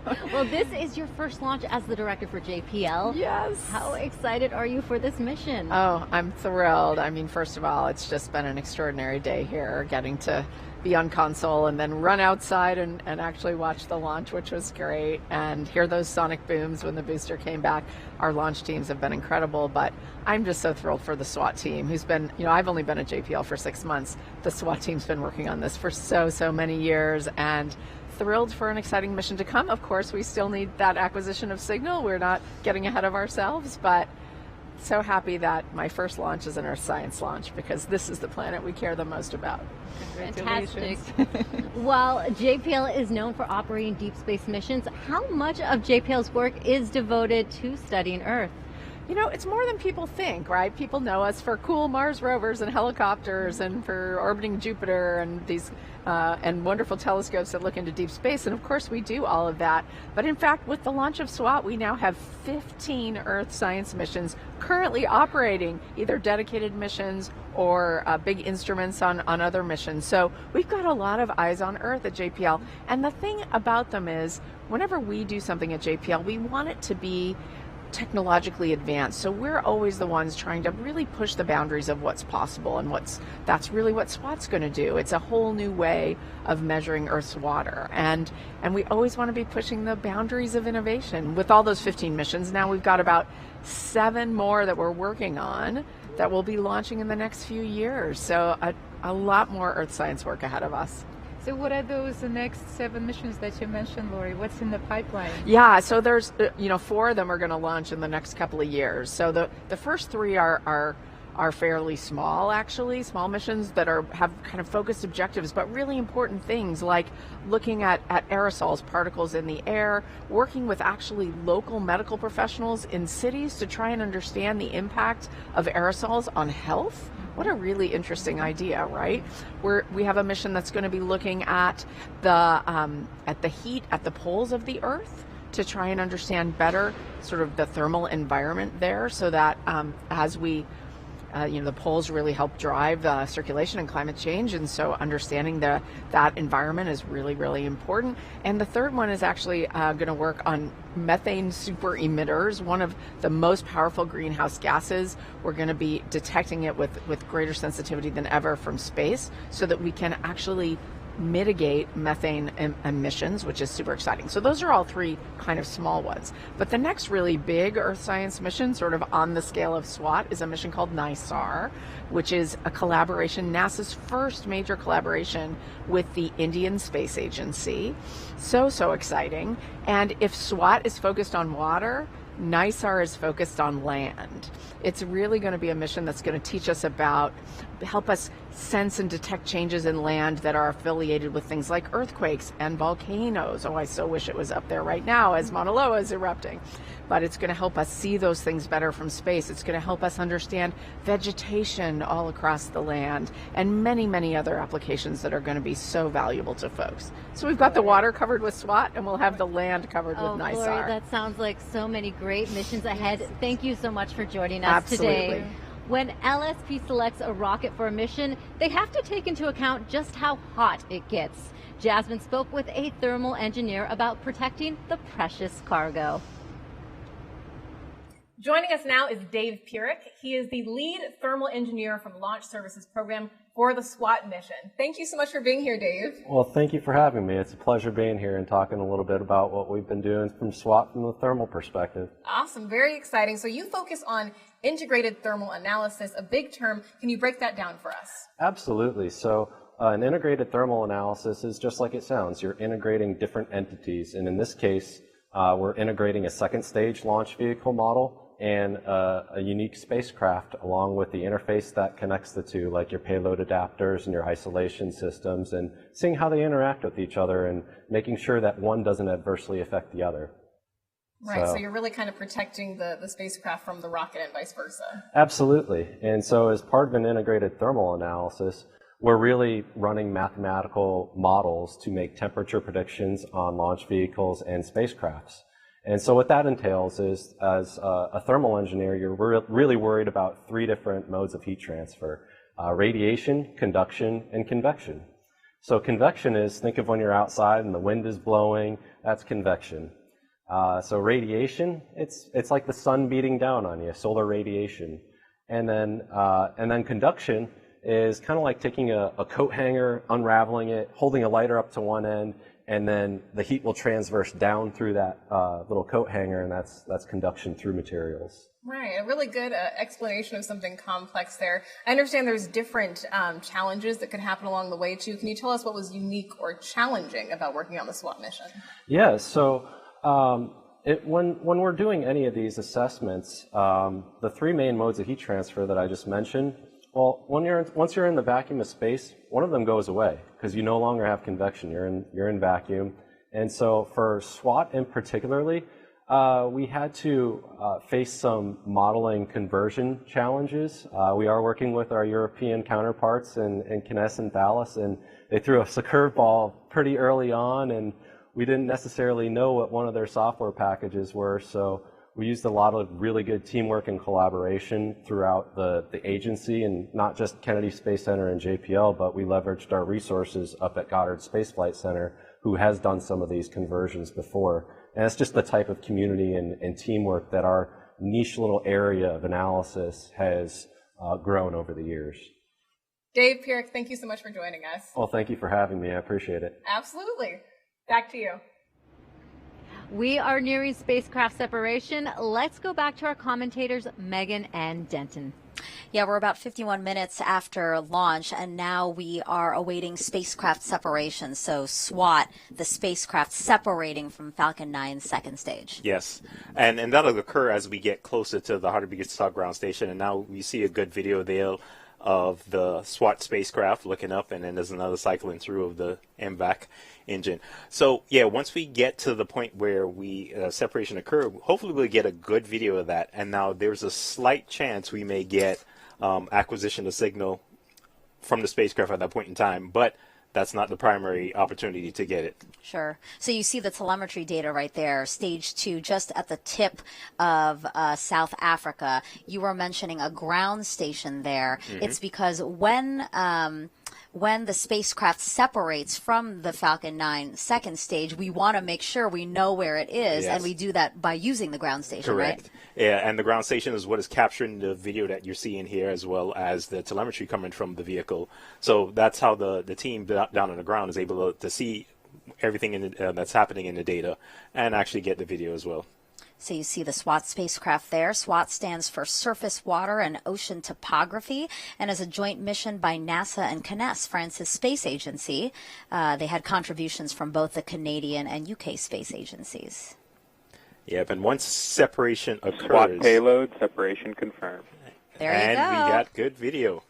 And we're hearing some cheering here at the Mission Directors Center at Vandenberg Space Force Base. I'm sure the spacecraft team for CNES is also cheering in their Mission Control Center.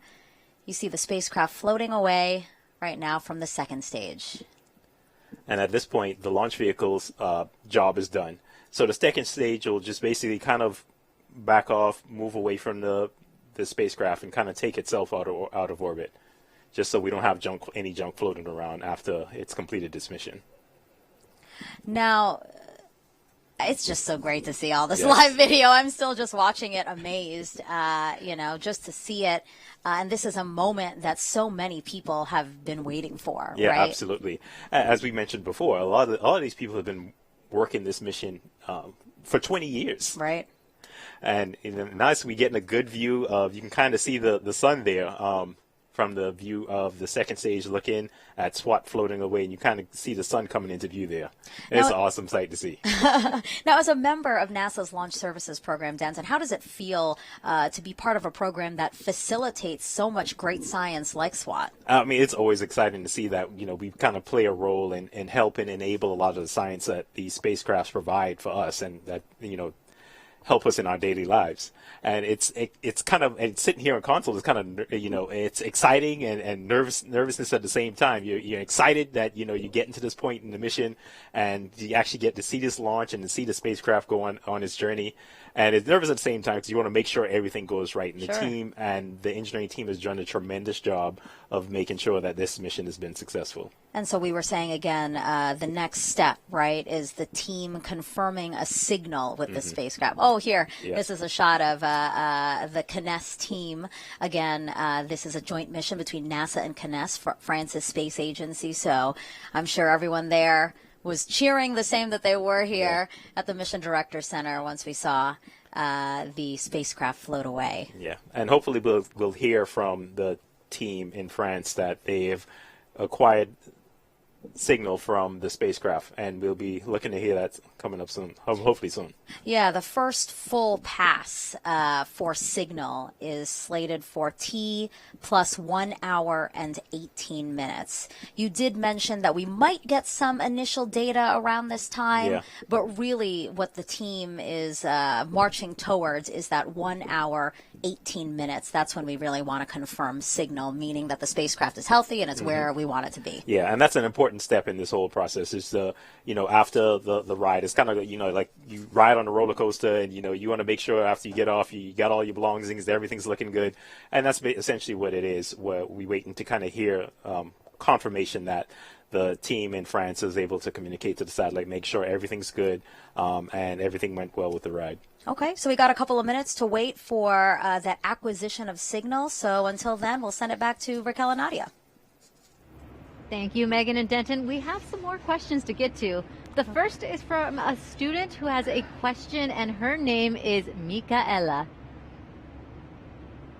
Hello, my name is Micaela, and I have two questions for you today. One is, how long will this mission take? And number two is, what is the range of accuracy with this technology? Thank you.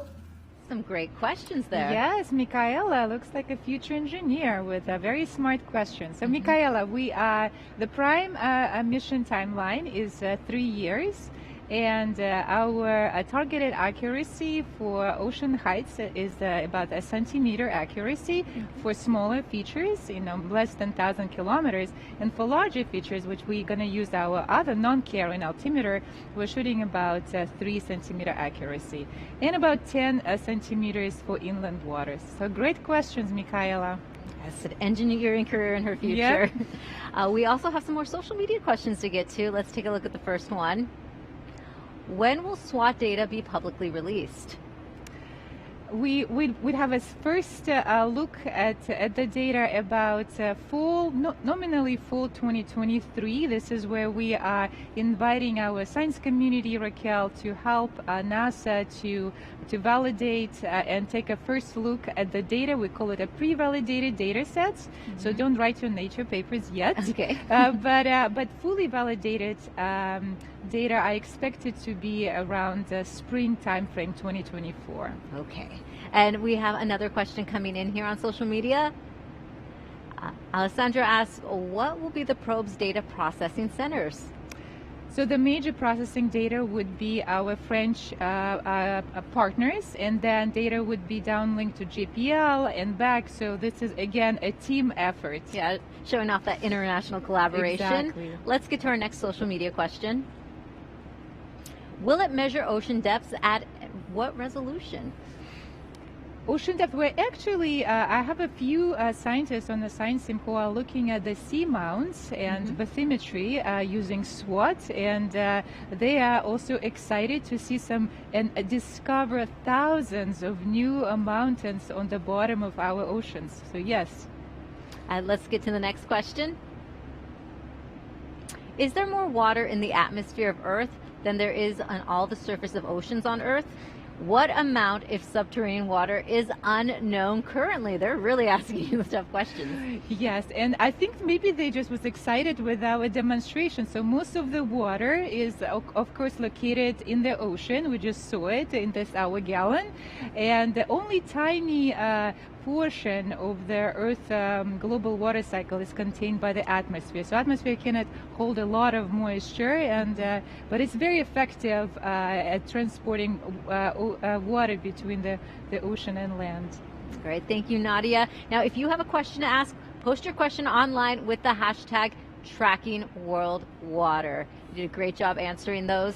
SWOT will create the first comprehensive global survey of freshwater lakes, rivers, and reservoirs from space. Let's go to Jasmine live at the Hawk's Nest, who is with a scientist eager to use the new data. Thanks, Raquel. Yes, joining me now is Tamlin Pavelski, the SWOT Hydrology Science Lead. Thank you for being here. Oh, my pleasure.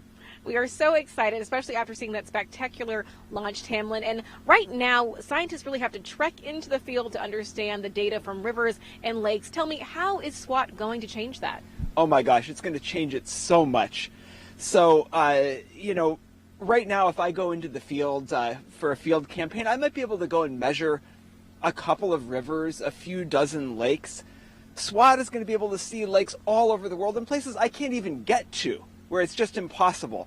And so the kind of science that we're going to be able to do with SWOT is just orders of magnitude above what we can do with just data on the ground. That said, even more powerful is going to be combining the kinds of measurements we can make on the ground with the groundbreaking measurements we'll make with SWOT. Exactly. So we're combining kind of the methods that we've already used with some new things from Exactly. SWOT. That is so exciting. And what are you most excited? What measurements are you most looking forward to from SWOT? So I think I might be most looking forward to SWOT's measurements of lakes.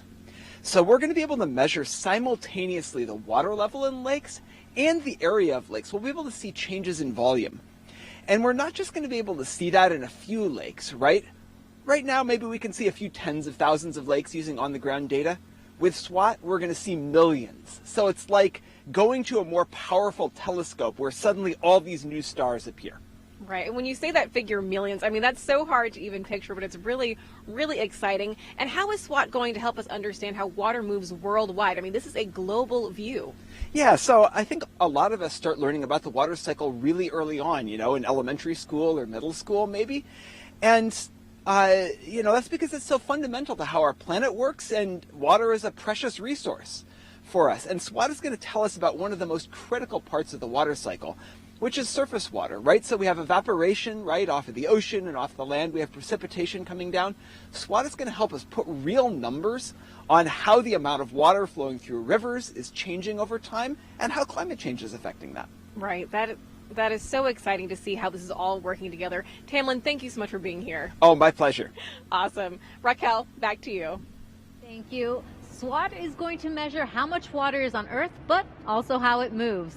We actually don't know the extent of some of the science that this is going to produce.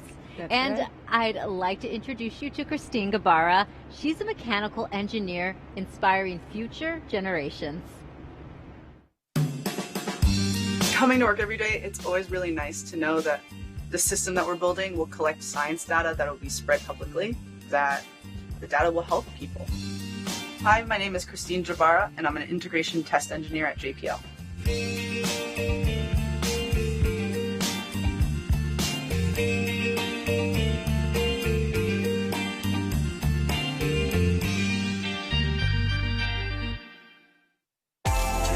SWOT is an Earth orbiting satellite. It stands for Surface Water Ocean Topography, and it'll give us more accurate data on how the water levels, the freshwater and the saltwater levels, are changing with time.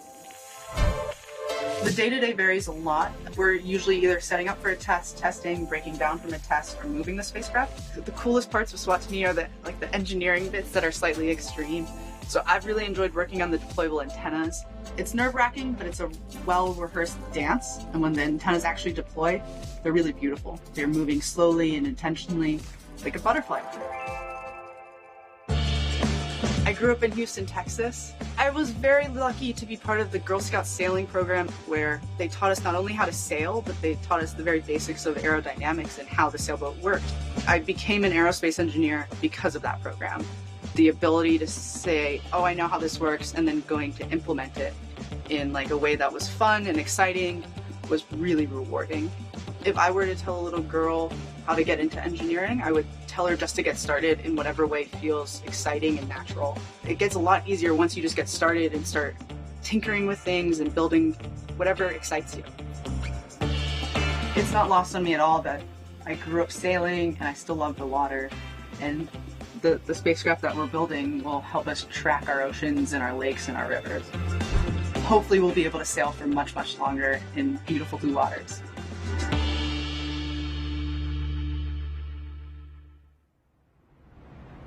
SWOT is a joint mission between NASA and CNES with contributions from the Canadian and UK space agencies.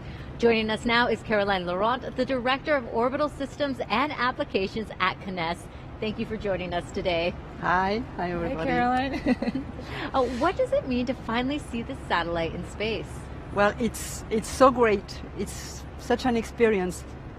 What I'd like to say is I'm so proud of everybody. I'm proud of the French teams, of course, of my teams from CNES and Thales Alenia Space, but I'm also so proud of our collaboration. And of course, this success is due to our common teams and to NASA, GPL, and SpaceX. I want to congratulate everybody for this incredible launch. And I'd like to say I'm really proud to see what international cooperation can achieve together for the common good. So it's a great day. Yes, and there's lots of activity still happening here at Vandenberg Space Force Base. What is happening over at CNES in the main control center at France right at this moment? Okay, so in Toulouse we have the main control center and we have ground stations all over the world. So first the satellite has an autonomous maneuver for an hour and a half, and we'll have the solar panels, which is the main important thing happening, which will be deployed. But then they will take fully control of the satellite in 1 hour and a half, probably from Sweden or South Africa. And during that hour and a half, although the satellite is on an automatic mission, it will send information so the people can start having them. And so there are people that will be 24 hours a day working starting from now through Christmas, and everybody, I want to congratulate them, of course. Mm-hmm. And then they will start deploying the antennas in a few days, and once it's fully in orbit, they will start switching on the payload and start receiving. Then the calibration and validation will start, and then they will start receiving all the data, and they will in the end get 8 terabits of data everywhere, that every day, that will be that will flow down through all over the world stations. And that's it. But right now they're all ready to get the first pings of the satellite and send the first orders within an hour. Thanks, Caroline. So as we start a new altimetry era with SWOT, when you reflect back, what do you think of SWOT as building on a legacy of NASA and CNES altimetry friendship? Can you comment on that? Yes, it's been an incredible journey, starting more than 40 years ago. And I'd say the main event was the launch of TOPEX Poseidon in the summer of 1992, which was the first altimetric mission. Then there were all the JSONs missions. And of course, SWOT is a breakthrough, because now we're going to monitor water. And before that, we were only surveying the oceans. So that's a major breakthrough, and that to monitor globally all over the world the water is really important for our world for the next decades. And as I said at the beginning, I mean, it's an incredible collaboration. We have also Canadian and British friends working with us together. And it's good to see what we can achieve together. And it's such an incredible collaboration. So right now, I'm expecting us to exploit SWOT and to have a lot of years of tremendous data with SWOT. But I'd like to think already of future missions that we could build together, because it's been a great collaboration. Thank you, Caroline. Caroline, thank you for joining us. Well, the SWOT satellite can see rivers that are wider than 330 feet. That's about the length of a soccer field. Cedric David, a hydrologist who studies the world's rivers, shared his unique connection to water. There is something about the environment that's just incredibly cool. A lot of what we do as scientists is we're just curious. And so anybody who's a curious person ought to be a scientist, in my opinion. You can think of the world's rivers as Earth's arteries because they're essential to life. I'm Cedric David, and I study the world's rivers.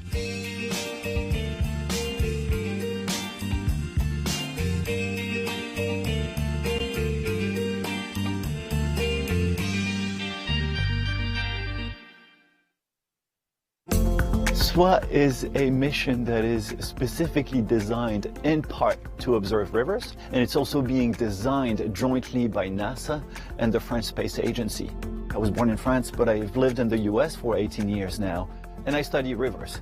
So SWOT is a little bit of a match made in heaven for me. The kind of science that I'm interested in is trying to understand how much water flows down the rivers of the world, and SWOT will be able to make one such measurement for all of the largest rivers of the world. So we'll be able to get a global, unified picture of surface waters from space. This in itself will be a scientific revolution. I think that's going to have a big impact on water management. I like to say that water is my friend. Water is my happy place. I was born with a physical disability that affected both of my legs. Being able to walk now was not a done deal at birth, and it still involves a significant amount of discomfort and is a constant reminder of having been born different. For as long as I can remember, water has been the only place where I felt comfortable, where I felt normal, where I felt like I could do things like everybody else. When I get in the water, it's just like, I mean, you're floating. When you're floating, it's just like all the pain goes away. As a kid, my parents would take my brother and I all the time to jump in the Mediterranean. But to this day, we still do it on New Year's Day every year. Planning for future generations requires us understanding how much water we have. And SWOT will be able to provide that global view of the world's fresh waters. And in my opinion, it might very well become the key that unlocks surface water observations around the world and unleashes surface water management. So it might help us make sure that everybody gets access to fresh water. Now more than ever, it's important to recognize that water connects us all, and it might be the one thing that unites us all.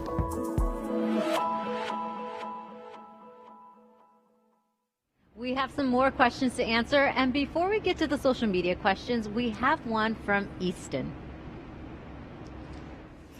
Hello, my name is Easton. I'm 6 years old and I'm from Wayne, Indiana. And I have a question for you. Can you see SWOT from our planet? That's a good question, Easton. Well, SWOT is relatively small compared to other celestial bodies, and it's not as bright as, say, Moon. It's about 500 miles above the Earth's surface.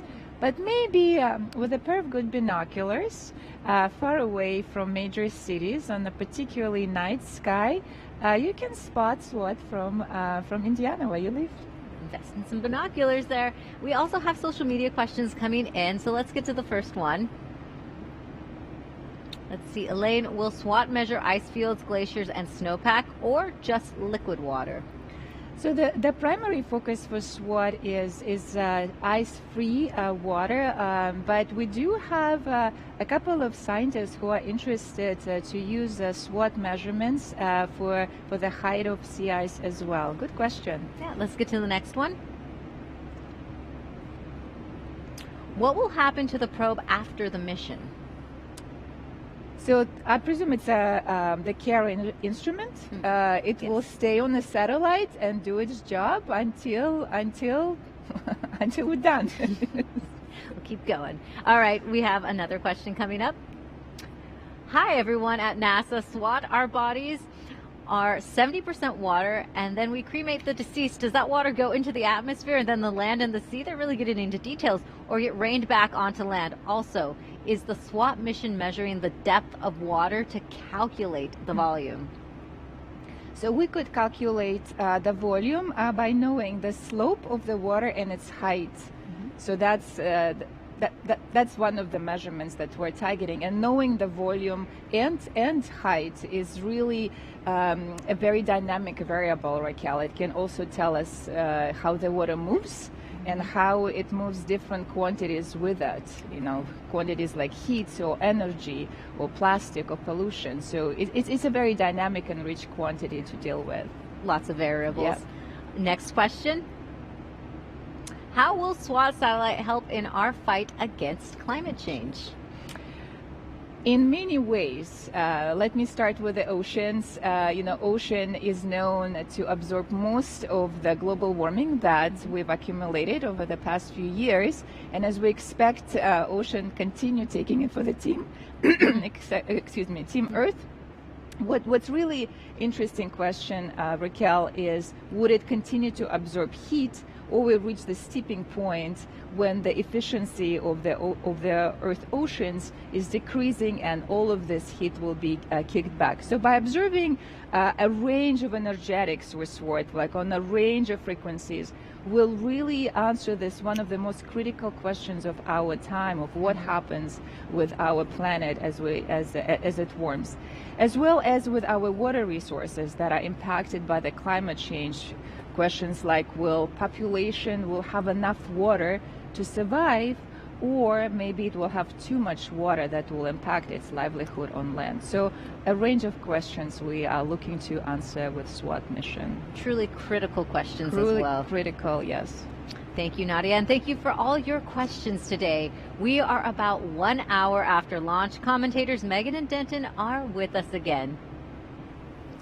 Yeah, back here at the Mission Director Center, where you can actually see some people behind us celebrating because, again, the spacecraft separated a little bit ago, and now we are awaiting acquisition of signal with the spacecraft. But I do want to point out that a few minutes ago, the spacecraft team did confirm that they did get initial data from the spacecraft already, right? Yeah, and we, as we mentioned, there was a chance that shortly after separation we could get some data, and they did confirm they did receive some telemetry, and it's just a subset of the full suite of telemetry that we expect to get here in a couple of minutes. So it was just a small subset, just to confirm they can communicate with the spacecraft, which is great, which means the spacecraft is doing well. Okay. So, yes, we're awaiting that full acquisition of signal in about 2 minutes. So when we get that full acquisition of signal, what kind of data are we talking about? Yeah. And so it's the full suite of data. It's the spacecraft reporting, okay, our instruments are looking good, all the subsystems are working correctly, and that's the type of data we're expecting to get from during this initial this primary pass here in a couple of minutes, and just to make sure that everything's working correctly and they did well during the ride. Mm-hmm. And you did mention the instruments. Obviously, there's a number of different instruments on the SWOT spacecraft, so you will get data about each of the instruments as well? Yes, and they'll be able to confirm all is working well, and that's what we expect to see. And that's one of the keys of this whole mission, is to make sure, hey, everything that's on board of the spacecraft is working well, because we really wanted to be able to execute their mission, which, as you know, we've heard throughout the night that how critical this mission is. Okay. And again, the team is targeting T plus 1 hour and 18 minutes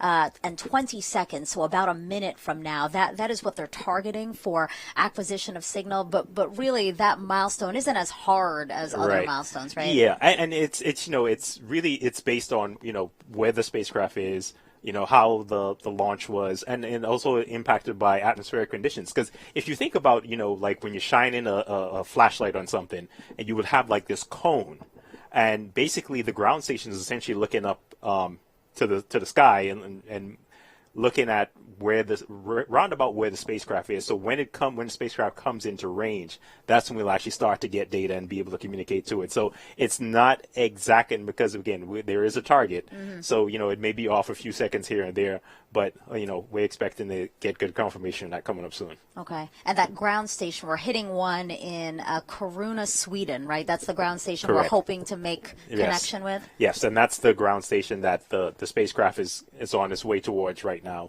And so hopefully here in a few seconds we should hear confirmation that the team was able to get that full suite of information from the spacecraft. And I do want to talk a little bit about the second stage. So obviously it's separated from the spacecraft. The second stage is still out there in orbit, but there's going to be a burn later.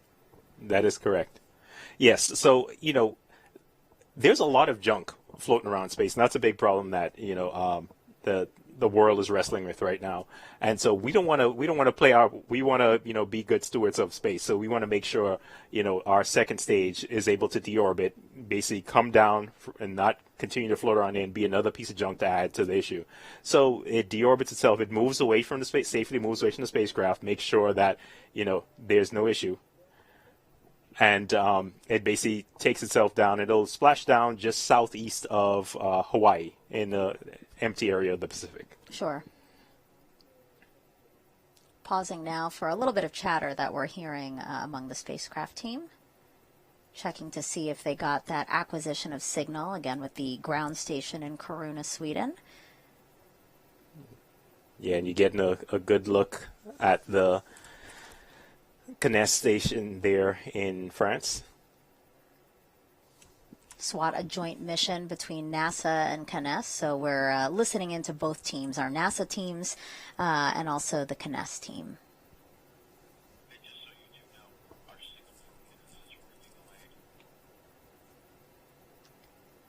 And hopefully we'll see another second round of cheering once they get that full suite of information there. Or at least a huge sigh of relief. But it is already so reassuring that they got that initial. Yes. Absolutely. It's like, hi, I'm here.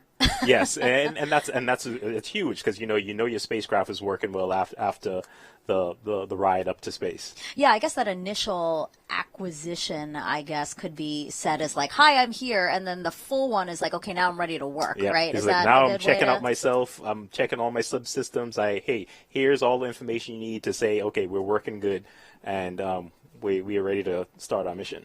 Mm-hmm. And one good thing about acquisition of signal is there are a number of other ground stations that they could hit over the next couple of hours. This is just that first opportunity. Right. And yeah, there's ground stations little all around the globe. And once we're in range of any of them, we are able to acquire the data from the spacecraft.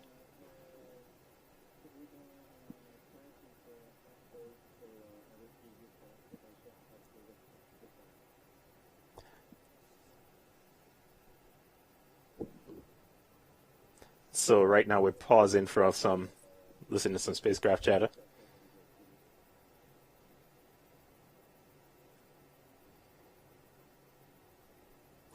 So right now we're in range of the Kiruna ground station.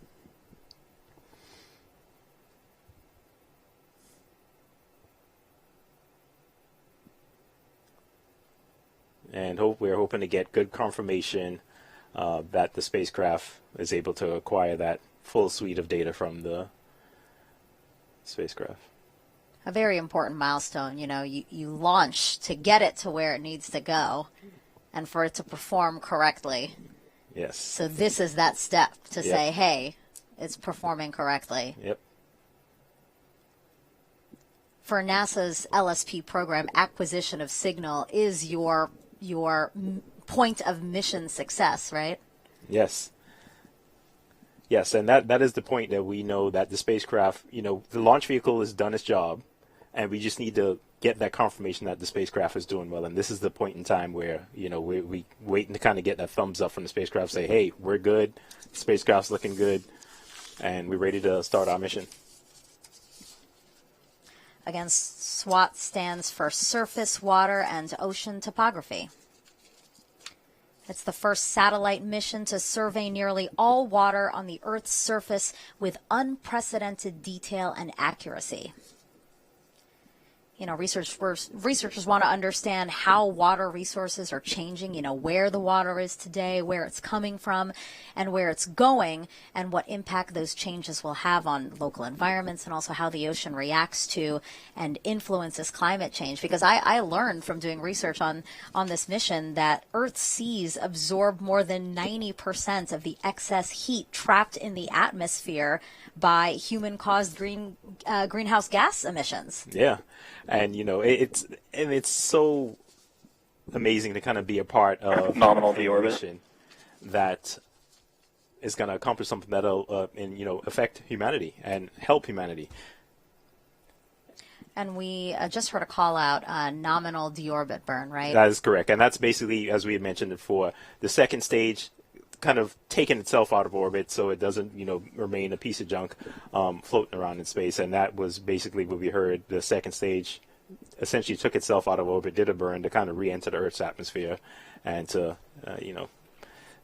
impact somewhere southeast of Hawaii.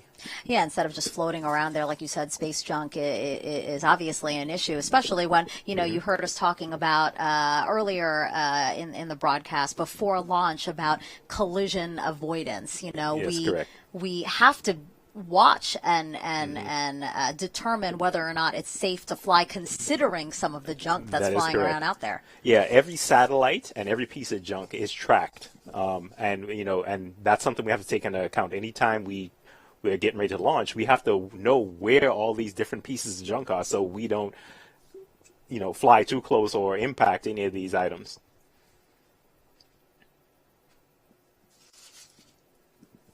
And there's a look at the NASA management team, all waiting around, hopefully getting that confirmation from France that their full passes went well and they're able to acquire all the data required from the spacecraft. Yeah, as you said, we are within range of the ground station we're trying to hit in Kiruna, Sweden. We now hear CNES over the audio loops trying to contact our NASA team.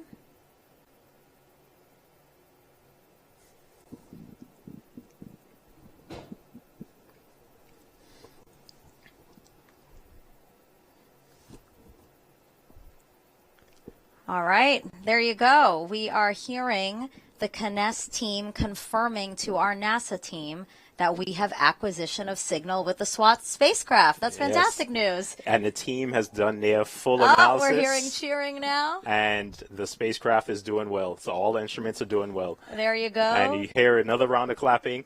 And you can see it there on the screen. Applause here at the Mission Director Center. I'm sure also in France, in CNES's control room. Again, a joint mission between the two agencies, also contributions from the UK and Canadian space agencies, a truly international mission to see what we can do about climate change and what we can do about freshwater management around the world and just improving weather predictions and climate predictions into the future. Yeah, exciting. So therefore, at this point, the launch has been a success. The spacecraft has been healthy, and the team's excited. So you know what that means, Denton? You're off the hook. You're done now. Thank you. thank you so much for joining me today and commentating. There isn't another person I would have want to experience the mix of emotions, the potpourri of emotions, if you will, that we experienced today. First, always a little anxious in the countdown, and then thrilled, excited for launch, and then, to be honest, a little surprised for the Sonic booth. No, but it was an honor to be here. I'm always excited to work a launch, and this is always an exciting time for the team, and to see the excitement in the room, it's been a pleasure. Yeah, Denton, thank you so much, and I hope we do this again soon. I really appreciate your time. Thank you so much. Okay, so we're going to send it back to Raquel and Nadia, and then you're going to come back over here because I want to introduce you to a very special person for today's launch. And to echo in her sentiments, thank you, Denton, for everything today. And Nadia, there was some round of applause for you here, too, when there was acquisition of Signal. Oh, thank you. And it was just such a nice thing for SWOT to say hello to all of us, that it's doing well. Hello back. Hello, absolutely. SWOT will help scientists see the Earth's water in high def. And Nadia, you have been anxious to put on what you have been calling the SWOT goggles. That's right, Raquel. Let's do it. Okay, we got them on. So we're calling it a SWOT goggles, and they're magic glasses that allow you to see Earth water in a super high definition, just like when you go from your old VHS tape to the plasma TV 4K resolution. And what it does is that just brings a lot of excitement to the scientists that we're going to see Earth water like we've never before. Just think of James Webb Telescope and what it or looked at the universe with this clarity and definition like never before. So let's just do a little bit of a demonstration. Like imagine this is the wave, that this is how we see it. Planning for future generations requires us understanding how much water we have. And we need to understand the water cycle in a lot of detail, and SWOT will provide that for us. My name is Tahani Amar. I'm Cedric David. Mark Simard. Christine Jabara, and I'm an integration test engineer at JPL. I study the world's rivers. I'm one of the principal investigators for SWOT. SWOT is an Earth orbiting satellite. It stands for Surface Water Ocean Topography. SWOT will, for the first time, make measurement of water surface elevation, not only on the ocean, but also on the lakes and rivers of the entire globe. This in itself will be a scientific revolution. Collaborations and relationship build bridges, and SWOT will be that bridge across the world. SWOT is being designed jointly by NASA and the French Space Agency, with help from Canada and the UK. I was born in France, so SWOT is a match made in heaven for me. Coming to work every day, it's always really nice to know that the system that we're building will collect science data that will help people. I think finally I found a meaning to all of my research. I believe SWOT will create a lot of peace because we all need water. Now more than ever, it's important to recognize that water connects us all, and it might be the one thing that unites us all.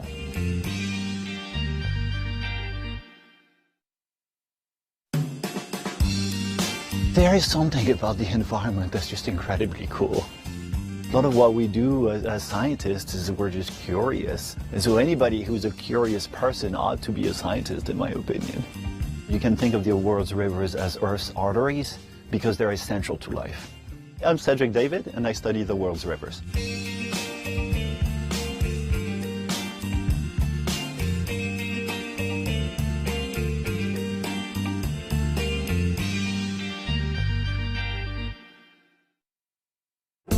SWOT is a mission that is specifically designed in part to observe rivers, and it's also being designed jointly by NASA and the French Space Agency. I was born in France, but I've lived in the US for 18 years now, and I study rivers. So SWOT is a little bit of a match made in heaven for me. The kind of science that I'm interested in is trying to understand how much water flows down the rivers of the world, and SWOT will be able to make one such measurement for all of the largest rivers of the world. So we'll be able to get a global, unified picture of surface waters from space. This in itself will be a scientific revolution. I think that's going to have a big impact on water management. I like to say that water is my friend. Water is my happy place. I was born with a physical disability that affected both of my legs. Being able to walk now was not a done deal at birth. And it still involves a significant amount of discomfort and is a constant reminder of having been born different. For as long as I can remember, water has been the only place where I felt comfortable, where I felt normal, where I felt like I could do things like everybody else. When I get in the water, it's just like, I mean, you're floating. When you're floating, it's just like all the pain goes away. As a kid, my parents would take my brother and I all the time to jump in the Mediterranean. But to this day, we still do it on New Year's Day every year. Planning for future generations requires us understanding how much water we have. And SWOT will be able to provide that global view of the world's freshwaters. And in my opinion, it might very well become the key that unlocks surface water observations around the world and unleashes surface water management. So it might help us make sure that everybody gets access to fresh water.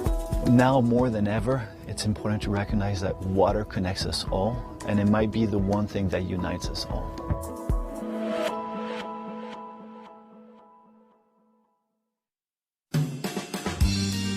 I love being out in the field. Coming out to the field keeps me in touch with reality. I'm Marc Simard. I'm a SWOT principal investigator, and I study the dance between the tides and the rivers.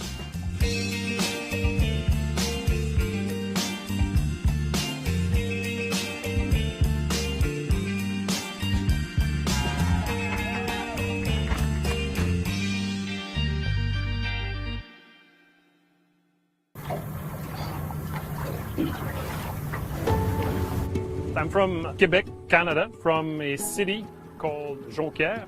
I started studying physics with specialization in astrophysics and became enamored with the environment, and I actually became president of the environmental club. I did a switch and I started to apply what I learned in physics to the environment. So here is a water level gauge. Water level gauges, are sparse points here and there. SWOT, on the other hand, will give us these same types of measurement on the ocean, the lakes and rivers of the entire globe. The Mississippi River Delta currently is losing land at a rhythm of about 1 football field every hour. There are about 350 million people living on deltas around the world. They live from the fisheries, the agriculture, the aquaculture from those deltas. So if we lose those deltas, we're not only talking about losing land, we're also talking about losing livelihood for millions of people. SWOT data will give us a global perspective of how these deltas can survive and keep up with sea level rise and other impacts of climate change. Of all the rovers on Mars, those have a special place in my heart, and it's cool that it's not just us and our nation, it's the whole world going to another world. This is stuff that's good for the global community, so this will be good for all of us. This is a fun launch. In my operational function, this is about as good as it gets. The anxiety level is higher, the adrenaline's flowing, but what a cool way to fly. It's all a team sport, and we're all ready to go. The guys really worked hard through the day yesterday and into the night, but all is going well. Delta performed phenomenally. Just a perfect flight today, and we're right on. There's a challenge and a penalty that goes with doing these things, and I've seen the team react and overcome all of that, and it makes me very proud. We got off on the first opportunity at 10:02 in the morning. Looked great. The weather cooperated with us and the upper level winds cooperated with us, so the vehicle was perfect, the spacecraft was perfect, the range instrumentation worked great. Couldn't ask for better. And all stations on the NLM net, this is the NLM with our final launch readiness poll. Launch vehicle, spacecraft, and range are reporting green. I guess at this point that means that we can bring to our conclusion our coverage today. This is Atlas Launch Control. Conclusion. Wow. How are you feeling? A lot of memories there. I can't leave. Yes! That video did what we wanted it to do, which was to convince you to stay. No, that was beautiful. Thanks, everybody, for putting that together. I know it took some work to do that, and that was beautiful. A lot of memories there. That's our family, the traveling circus. Just to know that you've played such a role in so many historical missions and made such great friends throughout the way, enough to call them a family, you'll be missed. Absolutely, Omar, you'll be missed. And I'll miss them. That's, this job takes a lot out of you because of the travel.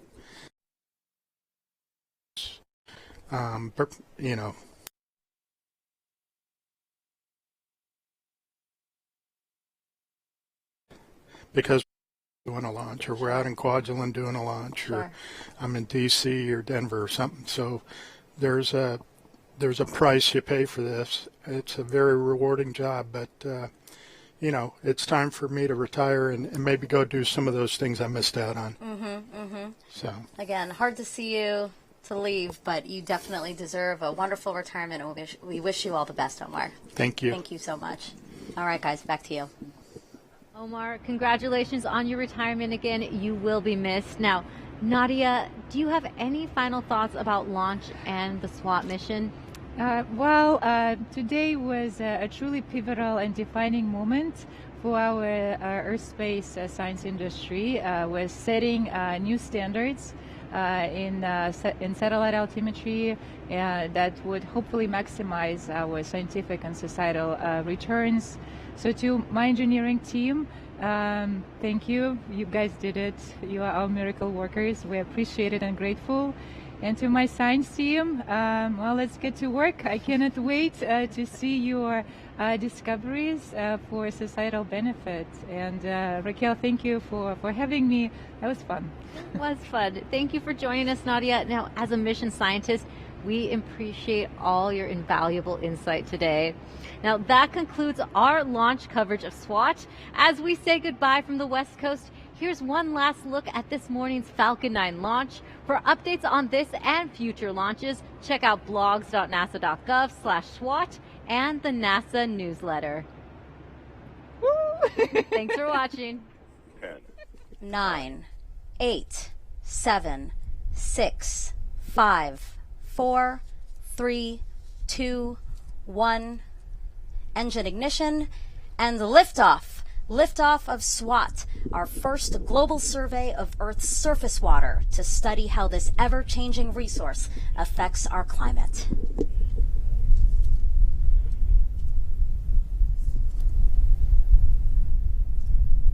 And there we get a nice view from the ground camera, and also we switch to the onboard camera.